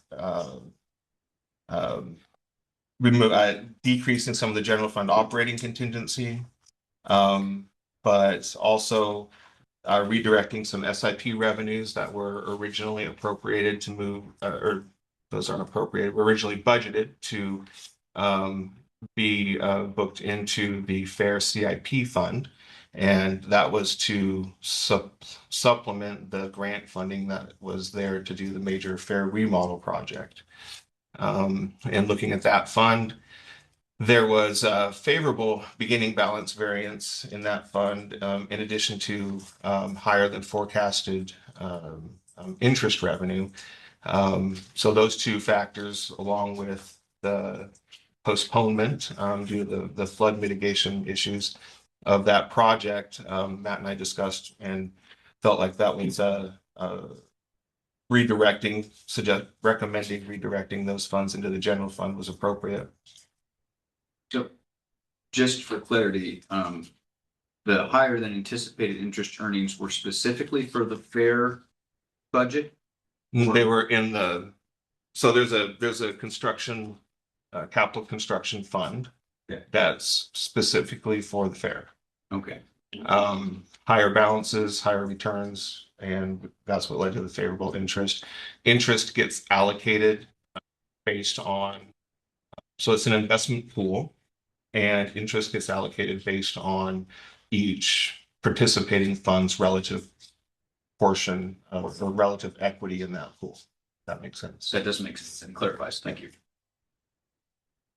The other component to this budget adjustment would include a decrease in the personnel services budget in the general fund in the non-departmental and of $1 million. And that is the $1 million supplemental pension plan payment.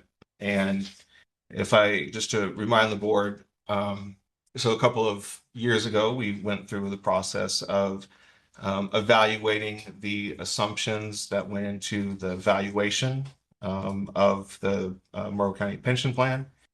And so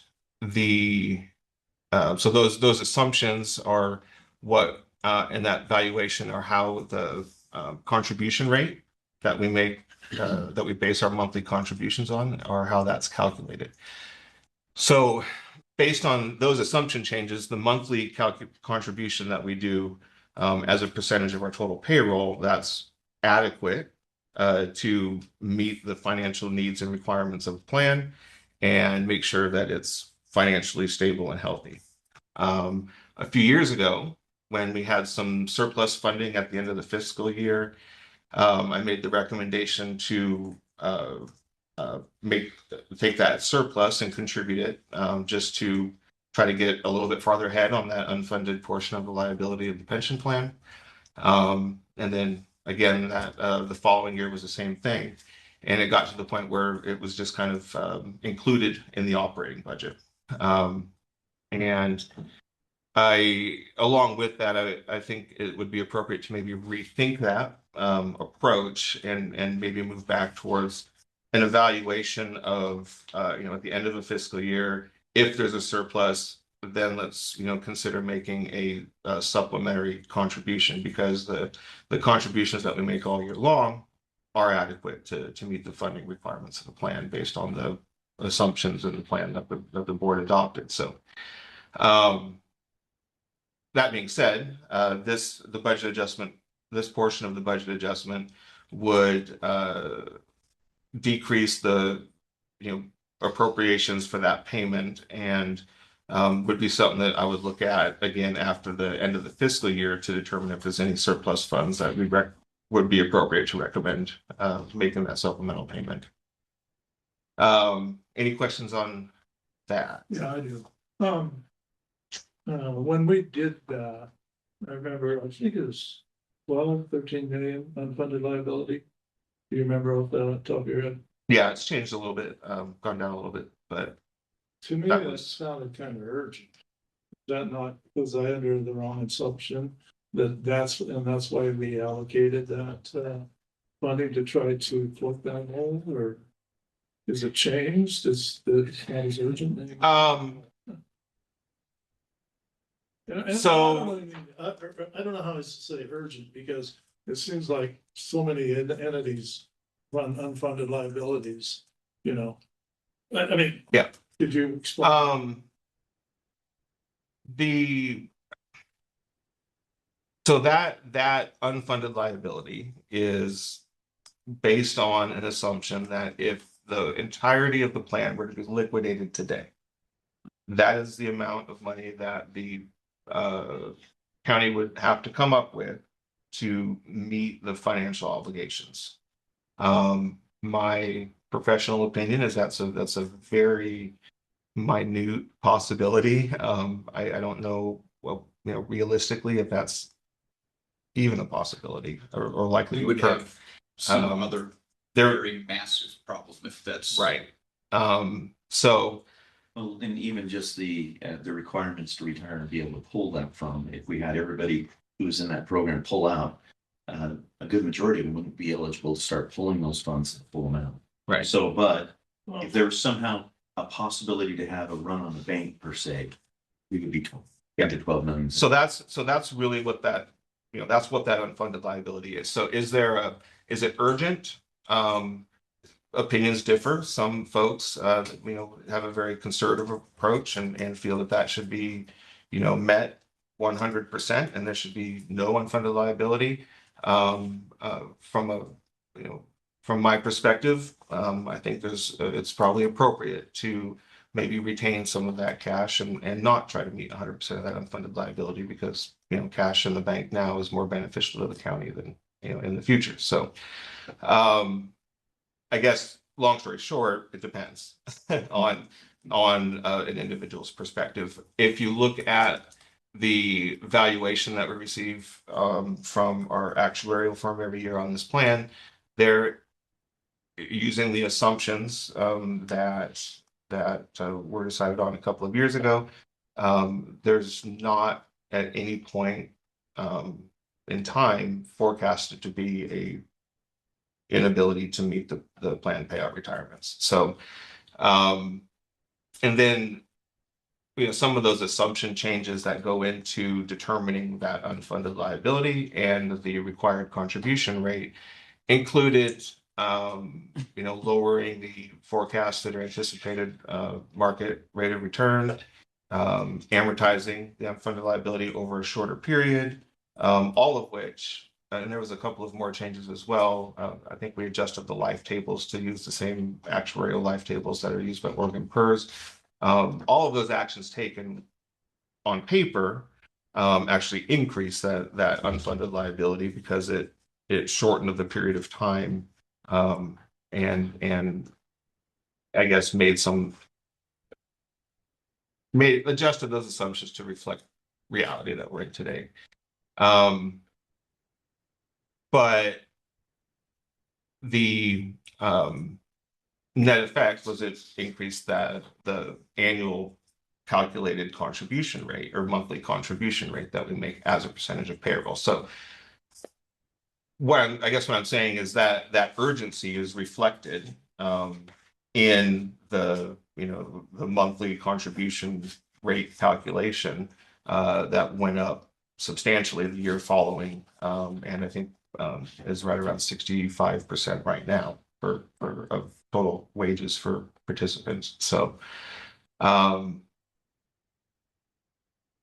think the supplementary payments are not a bad investment if the county has a surplus of funds to do it.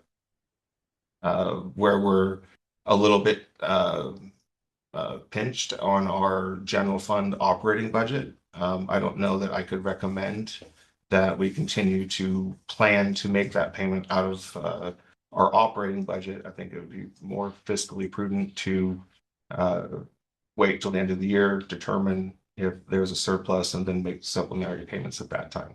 Well, didn't we have a 1.5 million hole previously on the budget that we had to? When we approved it. Yeah. Well, so that was the No, operating budget deficit, yeah. My statement, the question would it be, since it seems, to be repetitive here, is just get on the bus or get off the bus, and just forget the $1 million and use it somewhere else. Yeah, I think it would be more appropriate to utilize that to structurally balancing the general fund budget. Yeah. Absolutely. Yeah, no, that was just, how did we instruct you, that process to be done? Was that's not mandatory? Nope. Huh? No, it's not mandatory. So you could do it without board approval, I could do, stop the, payment to the unfunded liability on just quit it, stop it.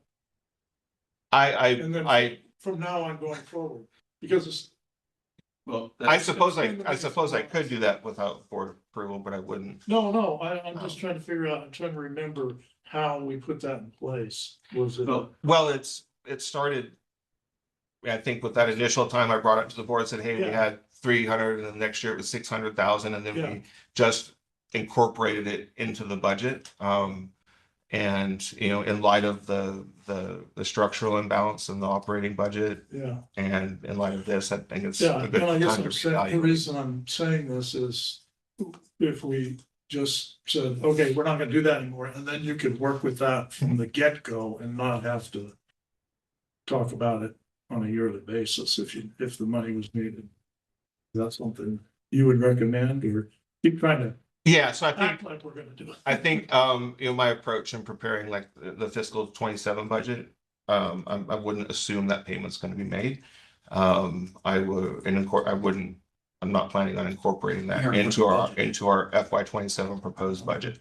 I would though still say that there's probably a point where once the annual audit is completed for a prior fiscal year, we examine if there was any surplus and make a decision on whether it's appropriate at that point. But rather than just assuming that we're going to continue to make that payment and strain our operating budget. Right, it has no effect on our PERS liability rate or anything.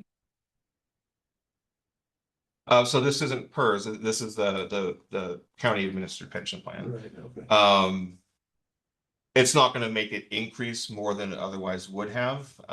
Advance paying towards the unfunded liability in the future, depending on market conditions, you know, could decrease that contribution rate. And I guess in theory, but since it's a closed plan,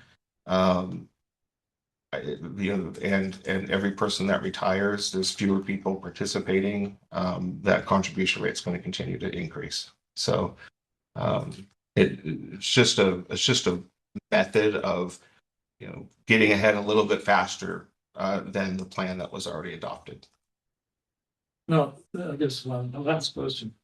The capital improvement fund or the funds we set aside for, well, I don't even know if we officially set them aside. You're just going to kind of putting in there for capital improvement. I mean, like SIP and things like that.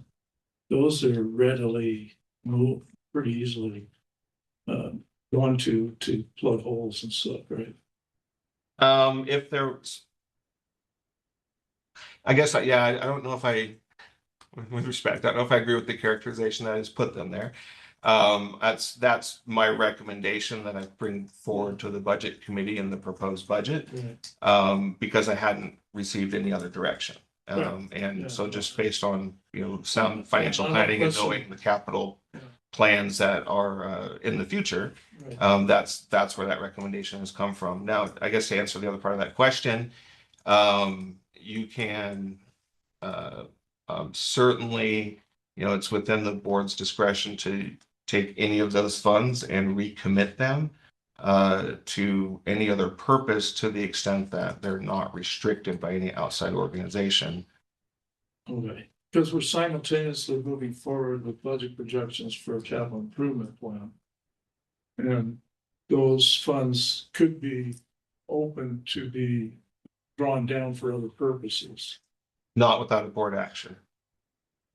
So those are committed in our budget to the capital improvement plan reserve fund. Some of those funds are committed through our budget in you know, to specific projects. So any change from that would require a board action. Okay. That's one of the benefits and cons of having a capital improved constrained budget is you're setting things together for the future, and it takes a serious action to detour those. Well, yeah, that's what I said. I mean, if you're planning on X number of dollars, how easy is it to draw that down for other purposes when you're running shortfalls and things, you know? It would Unanticipated shortfalls, you know, any fund balance and so forth. It's possible. The three of you would have to. No, but it takes board approval. Okay. I move to approve resolution R-2026-02, making adjustments to the budget and appropriations to the fiscal year 2026 county budget as presented. Second. We'll move to second. Any further discussion? I just have one question. I was going to say, I understand it's difficult. I'm sure I do not understand how difficult it is. To make those projections for the beginning balance. Can you explain, how that deficit, where was the miss? So I've gone back through that because I don't normally miss that big. Yeah. And so those projections, I typically prepare those in March. And I use spend rates throughout the year. And so I'll take, the year-to-date annual, and then I'll look for anything that's budgeted or an outlier. And make adjustments to that. That's, I guess, an oversimplification, but just generally the approach. And there were expenditures in excess that didn't, line up with with the forecasted spend rates that I used. So, unfortunately, those those projections probably don't get the time that they deserve, and so just because of time constraints. Yeah. That's a very busy time, and we don't have the benefit of having a room full of financial analysts to do those for me. So that being said, I've already started working on projections, beginning balance projections for this year, and I'll be a little bit more conservative with my estimates. Okay, thank you. Any further discussion? You got a motion, second. All in favor? Aye. All opposed, same sign. Motion carried. Okay, Kevin, you're up next. Project management consulting services change order.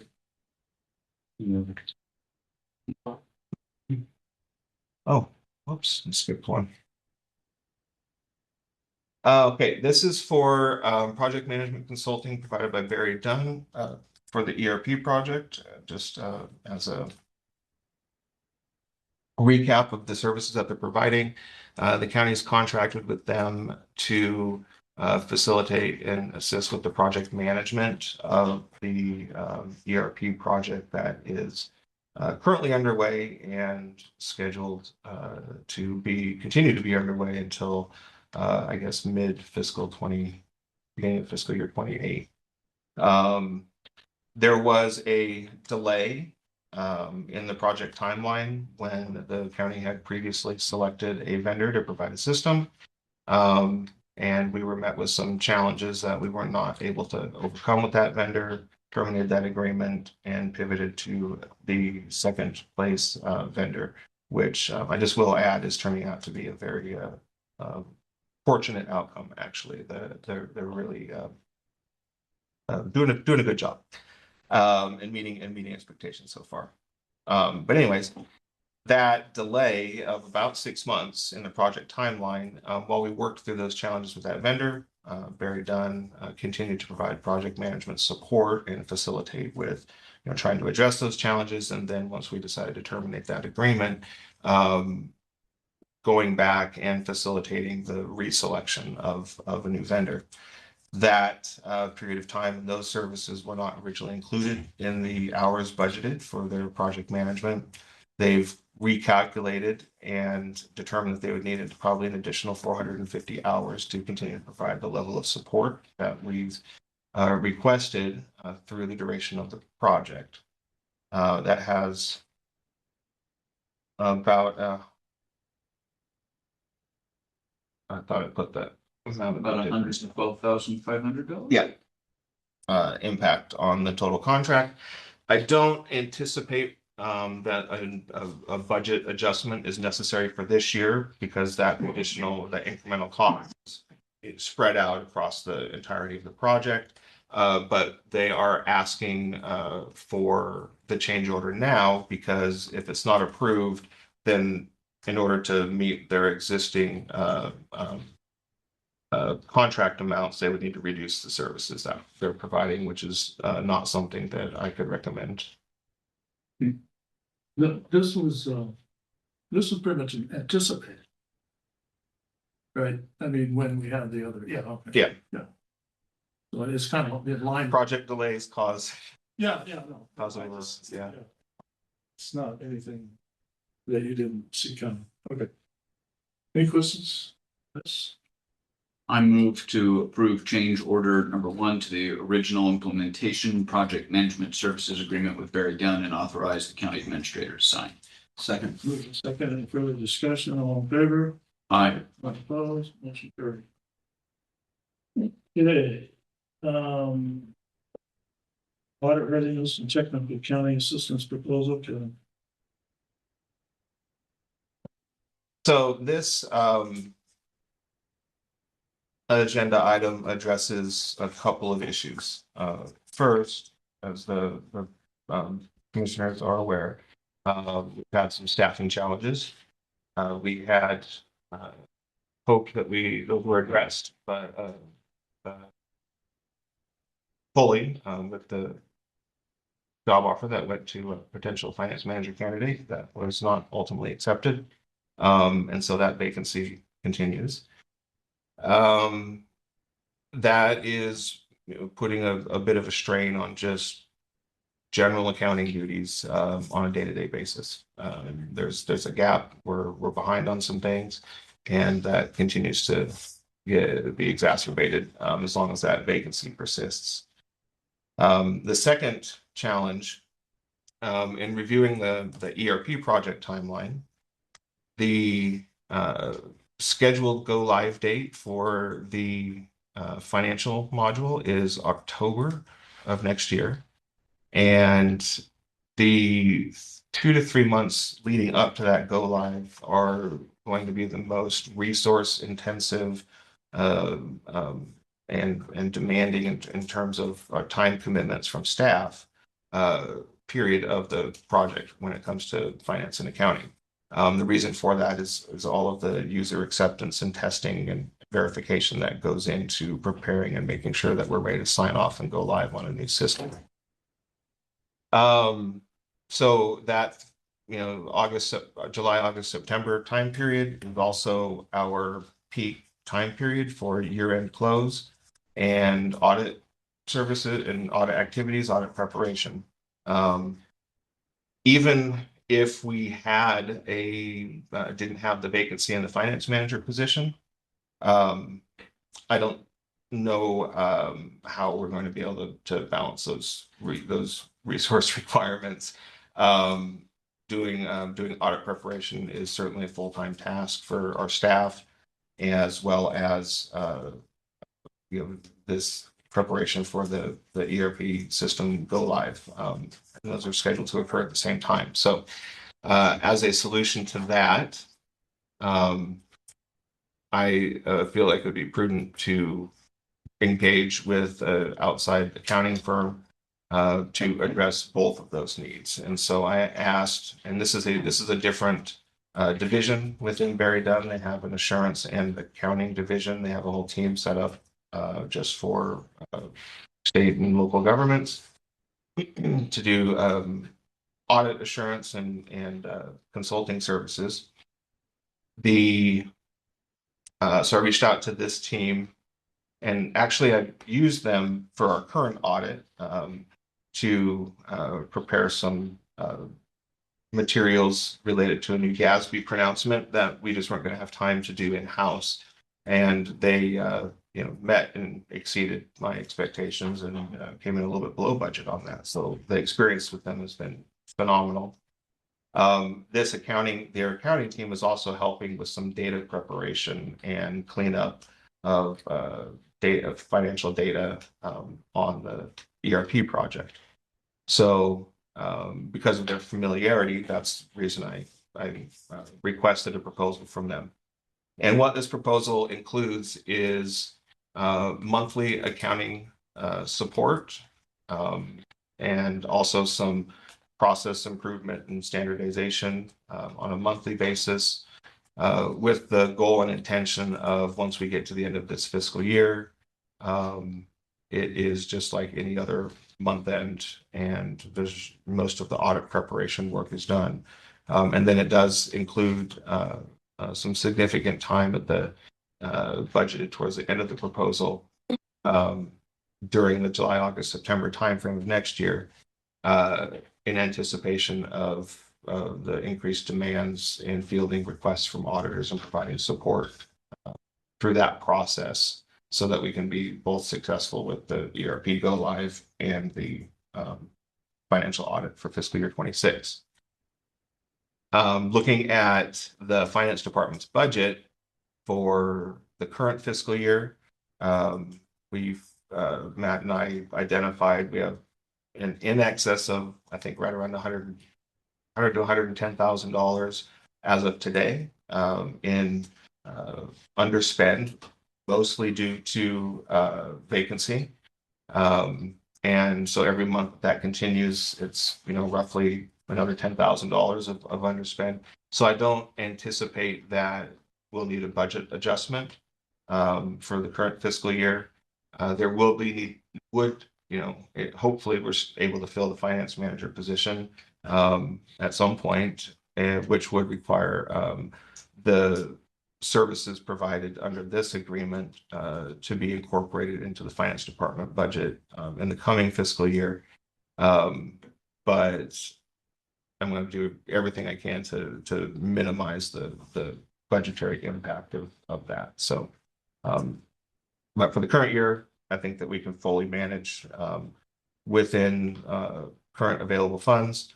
The contract is drafted, or the engagement is drafted as a time and materials basis. I asked them to put a not to exceed number on there, which is for the entire engagement.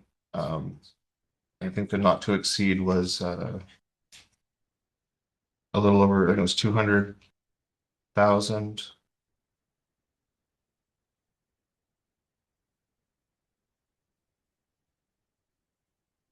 I'm sorry. It's not to exceed 200. 204,000. 233,000. $204,330. But again, the services are billed as incurred. And that's not a fixed amount, fixed price contract. So it gives us the flexibility to manage within budgetary constraints. For example, if we're able to fill the finance manager position at some point, services provided by them would be decreased because it just wouldn't be as necessary. So, yeah. I got a question. Well, I mean, I know this is time is of the essence and this needs to be done. Have you given any thought, maybe you talked about this before, is, we have high turnover, and I don't know if you feel like sometimes you're running a training program, this churn, that's expensive. Have you thought about taking specific jobs and duties and just saying define as you would an employee, and then just do and this is an hour rate, is just contract with someone, whether it's them or BDO or whoever it is, wouldn't matter where they are, but craft it to be remote work and something that specifically you're able to tell them. And then you just have a set business or a set budget amount, and you'd remove that from your employment, person, and then, they don't quit, they don't, have you thought about doing that? And then every year you wouldn't have that, whether it's Barry Don or whoever, they're going to do this amount of work. You kind of like write a job description. Is that something, I think we talked about it before, but rather than treat them as an employee, treat them as just do this amount of work every year for this amount of money. Is that something that you might consider? Would that work for you? Or I think this is a step in that direction. yeah.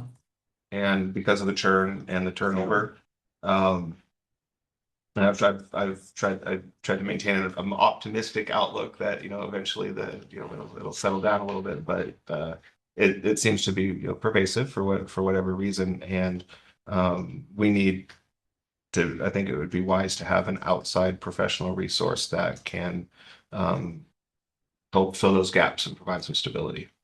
Yeah. But yeah, this is kind of a step in that direction. Yeah, it seems like it. Okay, any questions? I move to approve the proposal for audit readiness and technical accounting assistance provided by Barry Dunn and authorize the finance director to accept and then sign the engagement letter. Second. Been moved and seconded for the discussion. All in favor? Aye. All opposed? Motion carried. Okay. Next up is J, review of auditor's post statement of audit and standards communication. Do you want me to stay up here for that? What's that? Do you want me to stay up here for this one? Well, I mean, I can tell everybody what happened. I got the letter from them and it said you need to inform the board. So that's why it's on the agenda. You know, I wrote the cover sheet, put it on there. So do you want to address it? I'm just, you know, I don't have anything to say. Just doing what Barry Dunn, you know, said needed to be done, and the email was sent to me, so. Yeah, so that's a required communication that goes to the board. Typically, we'll schedule time during a board meeting for the auditors to come and present on the audit process and the outcomes and any findings or issues. We're anticipating that for the first week in February. But if you want to discuss anything right now, I can certainly do that. I received the full final draft of the financial statements and audit on the 31st. And they're shipping the bound copies. I believe they're in transit out, Valerie. I don't know if you've seen them show up yet, but right now. And so typically I'll schedule that with a set to be on as an agenda item at a board meeting. But whatever the board's preference is. Yeah, I think I'm content to wait till we have the full copy. So. Me too. Okay. Do you want to wait for the paper copies? I do have, like I said, I have the electronic copies that I just received last week. I can certainly send those out if Certainly, like both. Okay. Okay. Thank you. No action regarding on that. So. Thank you. Okay, after you request public health access specialist, you're up. Then Ron. Morning, commissioners. Good morning.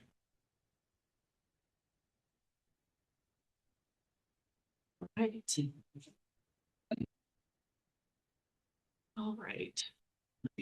Notes. Thank you.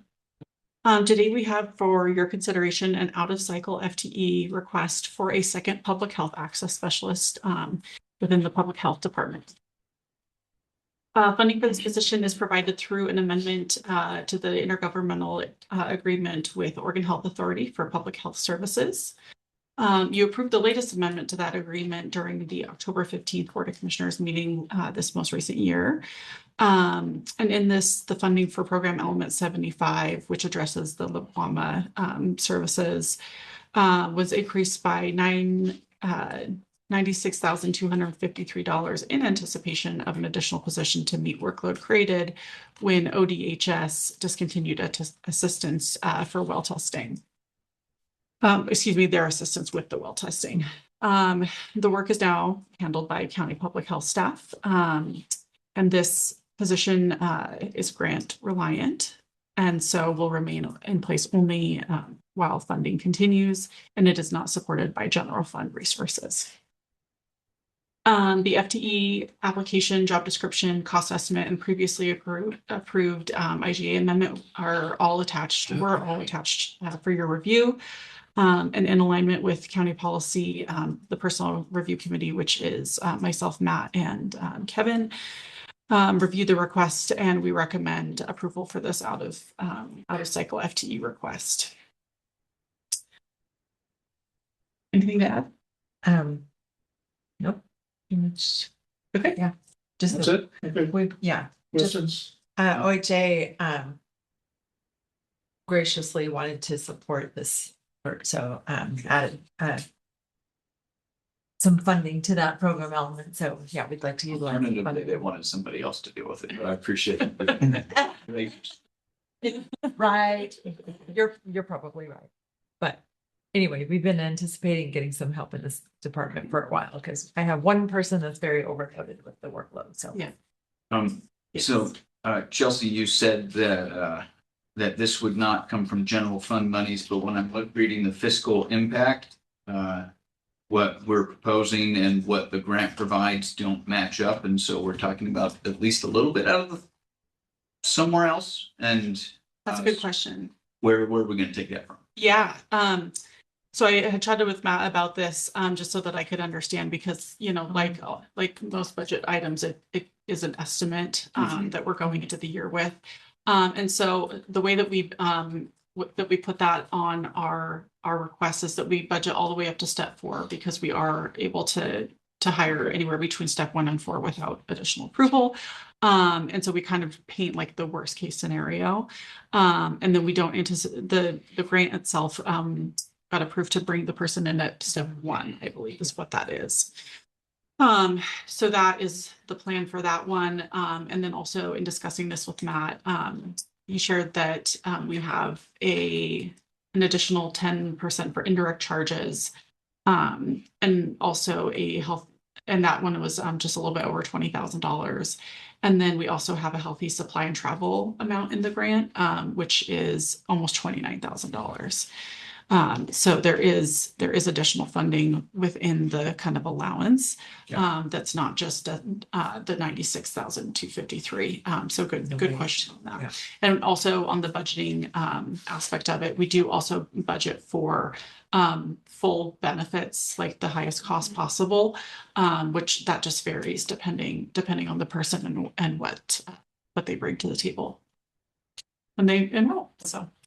Does that address that? Yes, it does. Okay. Thank you. Yeah, thanks. So, tagging on to what he said, just clarification, just told us. So even though the salary amount that they're giving you won't cover the salary, the other line items that they're going to give you will help cover this. So ultimately, it is going to impact the general fund budget. Is that what I'm hearing? That's my understanding. That's my understanding as well. Then this is just commentary, kind of, I think how Gus started off, it's right how the state's pawning off another thing. Something that they were funding and taking care of, and now it's being pushed onto the county to take care of. But at least they're paying a little bit for it. Right. I'll give them that. I'll give them that. And it is bringing a job. Go away, Gus. Yes, I know. And it is bringing a job to the county. So I don't know. I'm a little bit glass half full, but. Yeah, and they came in when it was declared an emergency was kind of what their action was, and now that it's it's phasing out of the emergent situation, and now it's kind of a maintenance thing. That's kind of why they passed it on to us, because they've got other emergencies throughout the state to send to. So, and just not to an excuse for them, but and just a point on that. I mean, really and truly, it was the calculation of the overhead.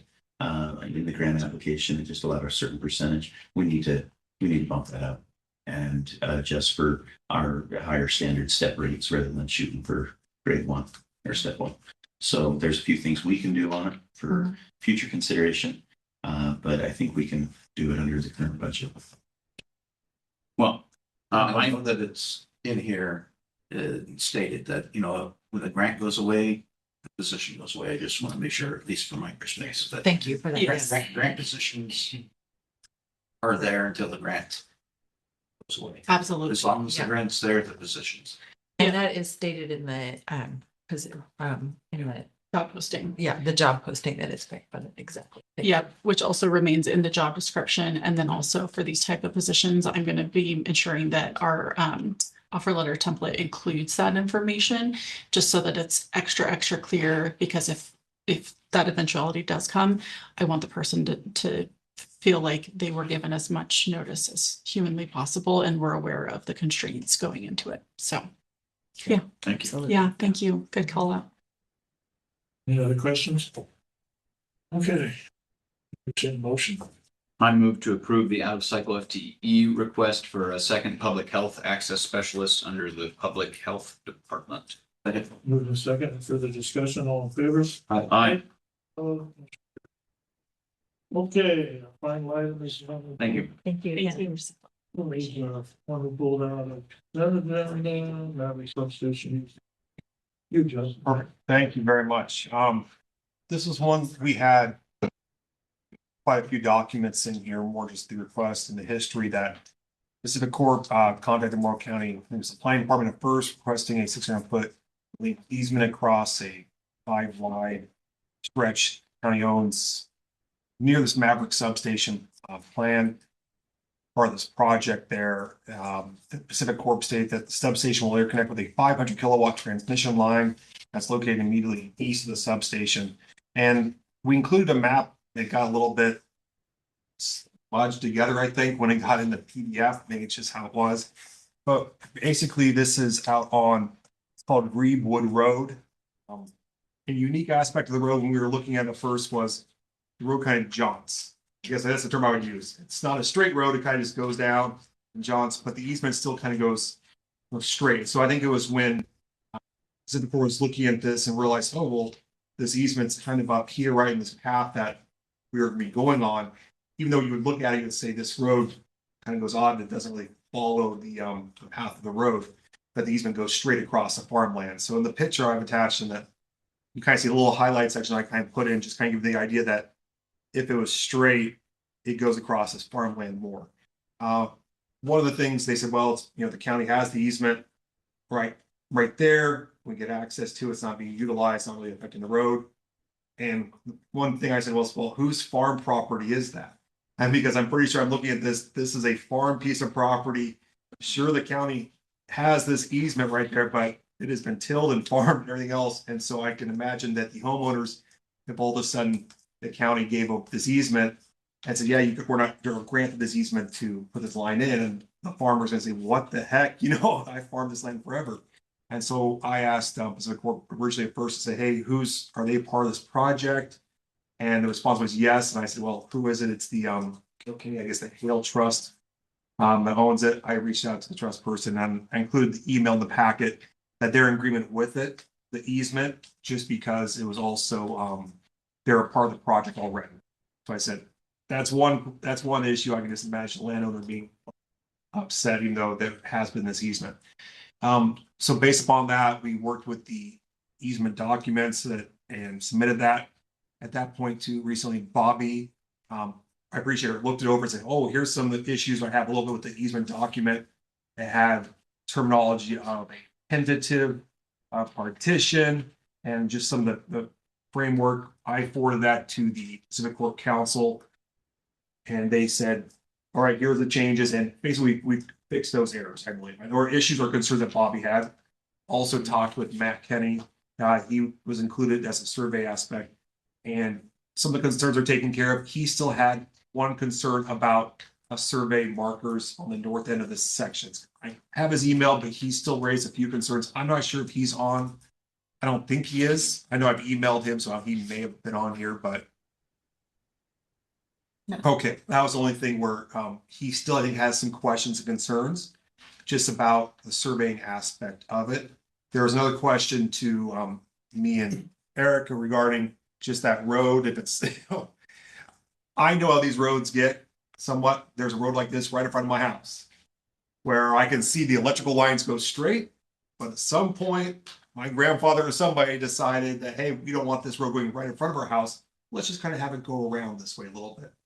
And so I know these are weird little roads like this. And so when I see this, I'm like, yeah, this is the same thing where I have electrical line easement here. I see it because there's electrical lines, but the road goes a little bit other ways. And I don't know if the road itself has easement. It's just kind of a wink and nod. Many years back, I think, decided on Baseline Road that this was a better approach to slow people or something. But so I saw this road and the easement, that part kind of made sense. But the issue I think that concern maybe Matt had too, Matt Kenny, is all right, well, what land ownership right do we have right now on the road? I think the easement's pretty well kind of set, but I can understand if the board wants, I think it might make sense to have some time to talk to Matt Kenny, set this over for the next meeting. I would note that I've been in contact with the attorney. I know they're working on the project now. They're a little more time sensitive on it. So they were hoping to get things wrapped up. And I understand that that's their preference, of course. But some of these issues came up recently, our concerns are being addressed. I would note the attorney I was talking to, Sarah Sales from Shelby Williamson and Wyatt, Portland, representing Pacific Corp. She wasn't available to be in here today. There's some medical stuff going on with family. And so she was going to see if someone else from Pacific Corp might be available to dial in. So if anybody's from Pacific Corp is in attendance, if you want to raise your hand through the raise your hand function on Zoom, right? We might be able to unmute you if you want to speak at all, if that's okay with the Board of Commissioners, just to hear from them some of their timeline issues on it. Oh, yep. Okay. So before we get to there, this is where one Eric and maybe, oh, but Eric? But the road that's there, is that a county road? Yes, the county maintained road. Call it Lindsay West. Okay, so it's a county road and where it jogs down, do we have an easement for that? I mean, do we have, is that in the right of way? Because based off of what was on the survey that was provided by Pacific Corps surveyor, the 50-foot was given to the county, and I mean, it makes sense for the road, and if it's, our road's not in that easement, is our road in a county right of way or road, or is it on somebody else's property? Potentially on someone else's property, which is not uncommon. We deal with these as these issues come up. So there's quite a few of them. So without, my first impression would be is that I think that instead of granting an easement, I would like to see us swap our property for where the property is, where the road actually is. There's a way to do that legalization. I haven't done it before on it, but yeah, that's the only thing is.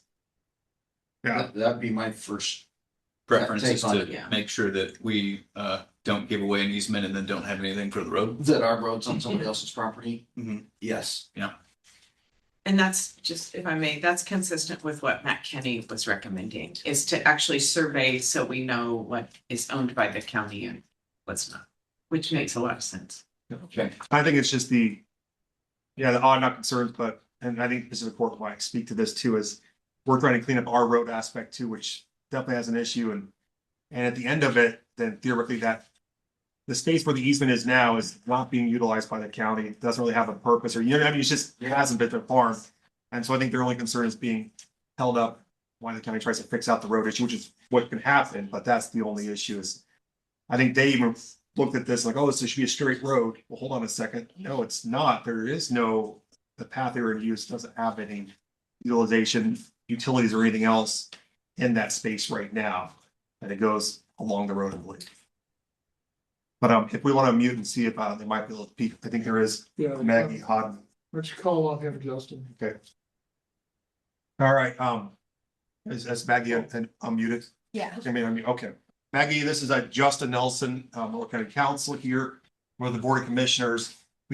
Hopefully you've heard some of what we've been talking about. You should be unmuted now if you wanted to make some comments to this to the Board of Commissioners. Hello, good morning. Can you hear me? Oh, hold on.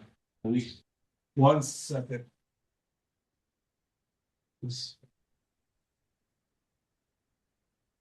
All right, can you hear us? I can hear you. Can you hear me?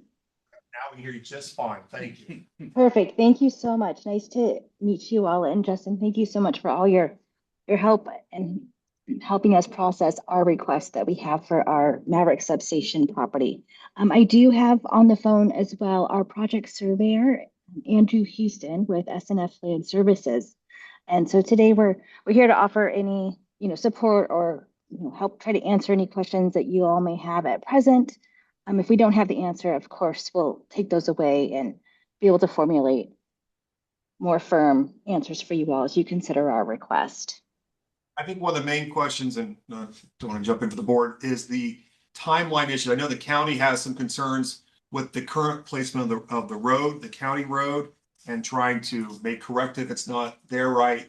And that would also maybe fix the easement aspect or trying to relocate that. But we're not, that county process might take a little bit longer. What is the timeline right now for Pacific Corp? My thought is it was quicker, but maybe it's not as rushed as I think it is for this.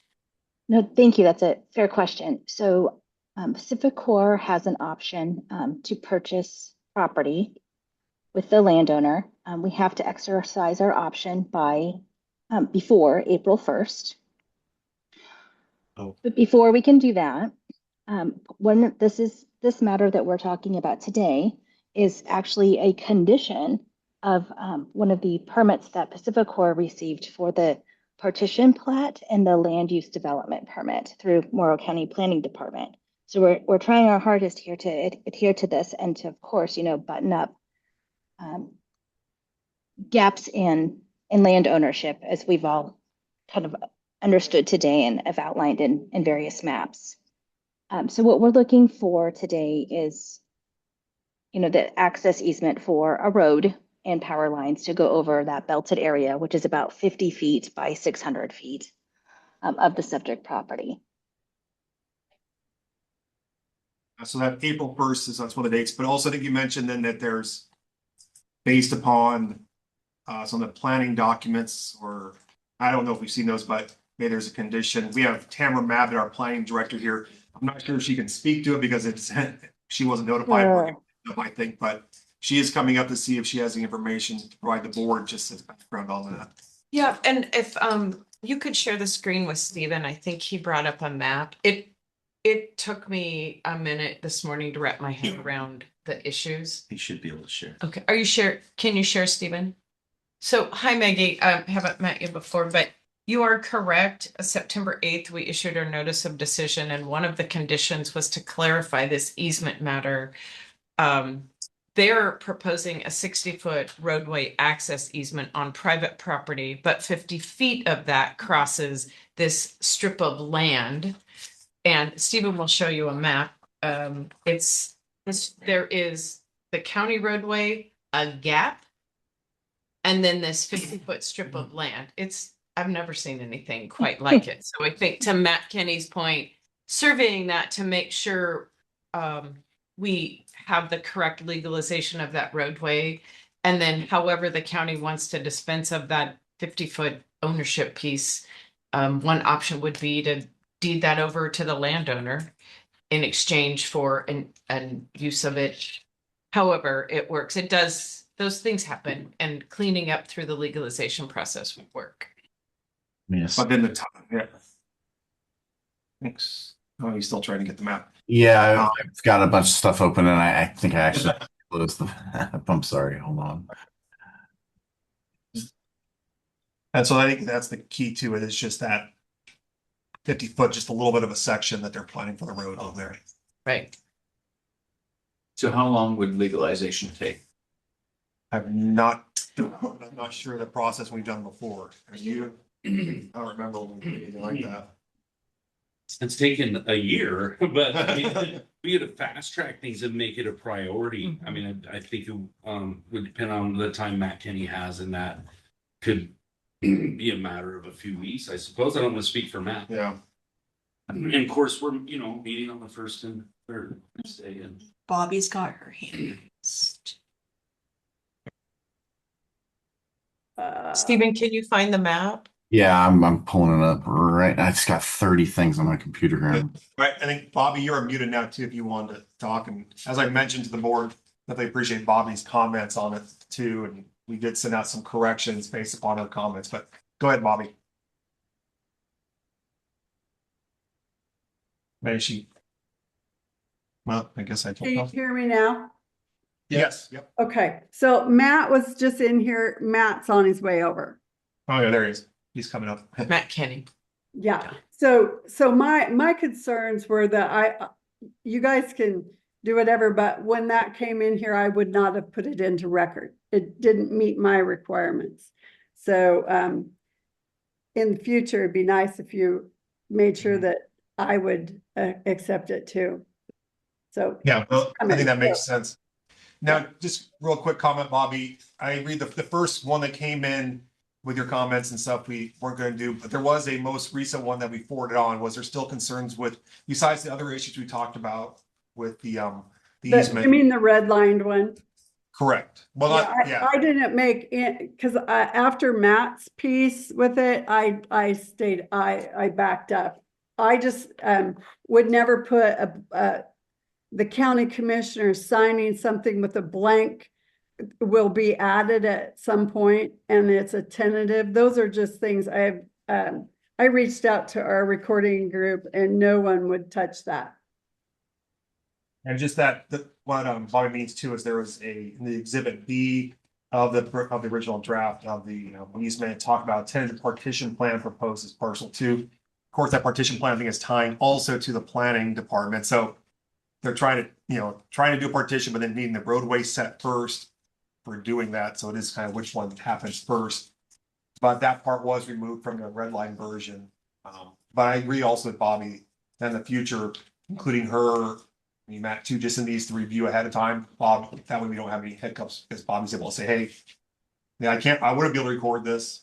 And so get it taken care of. And so we'll work on that in the future too. But Matt, Kenny, if you want to come up real quick and just talk to the board also, I think you've been in communication and just some of the concerns or just the current concerns with it. I think here's what the survey, we talked about the roadway aspect, but also particularly the north part of 36, I think you said. Yeah, Matt Kenny, Morrow County Surveyor. I just got here, so I missed what's been discussed so far. But originally, I just wanted to point out to Justin and Eric that utilization of like an existing county road right of way, which is what this county property is for, could pose problems for the road possibly in the future. That was a question I was posing, but didn't exactly know the answer to. The county road could always be legalized, but when you do legalize a county road, any prior documents are null and void. And so in that case, I don't know if this document then would be null and void because of the legalization process or, those kinds of things. So it's just bringing it to their attention that there could be possible issues with utilization of that particular county property. Was there also, I think one of the issues that came up here was also the road that where you have the county's, our property right there is meant for the road to be going straight, and then it kind of jaunted down. And now the road where it's at really isn't maybe in that spot where it normally is. For history, it was done this way, of course, and there's a reason why. But yeah, and when I was looking at the aerial photography, it almost looks like there's a rock outcropping down towards the canyon, which could be why they deviated the road south to avoid that, so they could have a good crossing. And they just possibly didn't correct the record to reflect that. Is my guess. That's my best guess. Now, the other one that came up too is the not legalization, but the process we do to try to correct this. Have you ever done anything like that before? Like with the roadway and the timelines it takes, I think one of the issues, there's some timelines that Pacific Corp has for April 1st to have things kind of solidified, and they're trying to comply with the planning department's partition, just getting things lined up. Do you know how long that takes? Correct. That was one of the concerns of the board of commissioners was like, well, should we just get this corrected, swap this out and get it legalized as it is now? So legalization could take, it depends, but it could be up to 3 months. You have to have a survey. It's got to be recorded with the surveyor, and then you have to provide notice, and you have to have multiple board meetings and things like that. Property owners are involved, has to have, some of their sign off, at least for sure notifications to them. But the other avenue that the county could pursue is maybe an outright acquisition from the property owner to the south. If they just acquired new right of way over the existing road, then you could avoid the entire legalization process and the possible problem with the null and void issue with the previous piece. And in acquisition, the county would still own this piece in question, in addition to this new piece that they acquire over the road. Oh, I see. Well, So is the property owner where the road is built the same as where the easement is? Kilkenny. I'm not sure who's on the south side. Yeah, I think. It is Kilkenny, yes. Yeah, it's Kilkenny. It's both. Same. And that's I think it'd be pretty easy. That helps a lot. To swap ground. Yeah. I agree with that. Versus the notification requirements. Still makes sense to have a survey though, doesn't it? Yes. Yes. Yeah, and I think Let's do this right. I do think I'd have to look at the statute, but I think it is required surveyed under an acquisition also, but I'd have to check that. So is Pacific Corp willing to hire a surveyor to come out and survey those, and that could get it done faster? I would assume that they would if it's a high priority to them. Yeah, cool. All right, any other comments from, I think it sounds like, I think I understand, some of the direction of the board and the concerns too, and I definitely appreciate Kenny, Bobby, and, Tamara, you helping out here too, coming in here last minute. We can, reach out and work with, the court counsel to say, hey, we understand the timelines now on it. This landowner at both sides, preference is to clean this up, and then, easement shouldn't be an issue, but try and get the road taken care of, was part of it.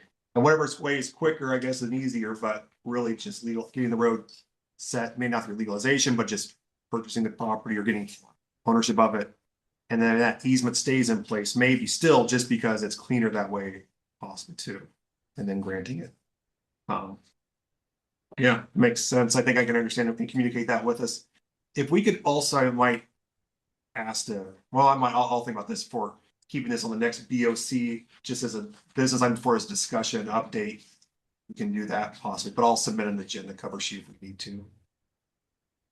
I move to table the Maverick substation easement item to the next BOC meeting as an agenda item for discussion to clarify what specific route we're going to pursue to clean this up. Second. Moving to second, through the instruction, I am in favor. Aye. Opposed, motion carried. Okay, thank you, everybody. Justin. No, thanks. Thank you. I'll be reaching out to the council again for existing proposal. So somebody's hand. Yeah, Bob. Oh, Did you, or you just all over from the last one?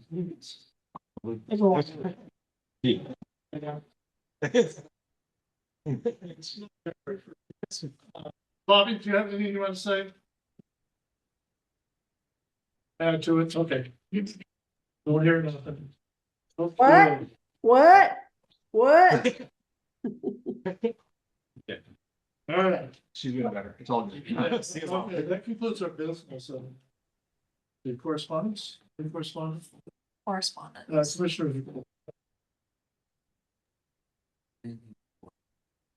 I don't, anything you want to report on? With that, then, we're going to go to executive session. But I'm gonna call a 5-minute recess first, then we'll be back into regular session and I'll read the statement and we'll go into executive. So we're at 5-minute recess. This is done. So. Okay, I'll call the meeting back to order. And Morrow County Board of Commissioners will now meet in executive session pursuant to ORS 192-6602H to consult with counsel concerning the legal rights and duties of a public body with regards to litigation or litigation likely to be filed. Representatives of the news media and designated staff shall be allowed to attend an executive session. All their members of the audience are asked to leave the room. Representatives of the news media are specifically directed not to report on or otherwise disclose any of the deliberations or anything said about these subjects during the executive session, except to state the general subject of the session as previously announced. No decision may be made in executive session. At the end of the executive session, we will go to open session and welcome the audience back into the room. And we will. Okay, just for everyone to know, there's a potential decision or action item as a result of the executive session when we come back to regular session. With that, I'll call executive session.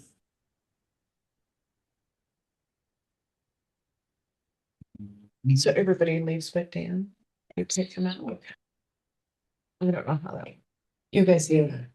6.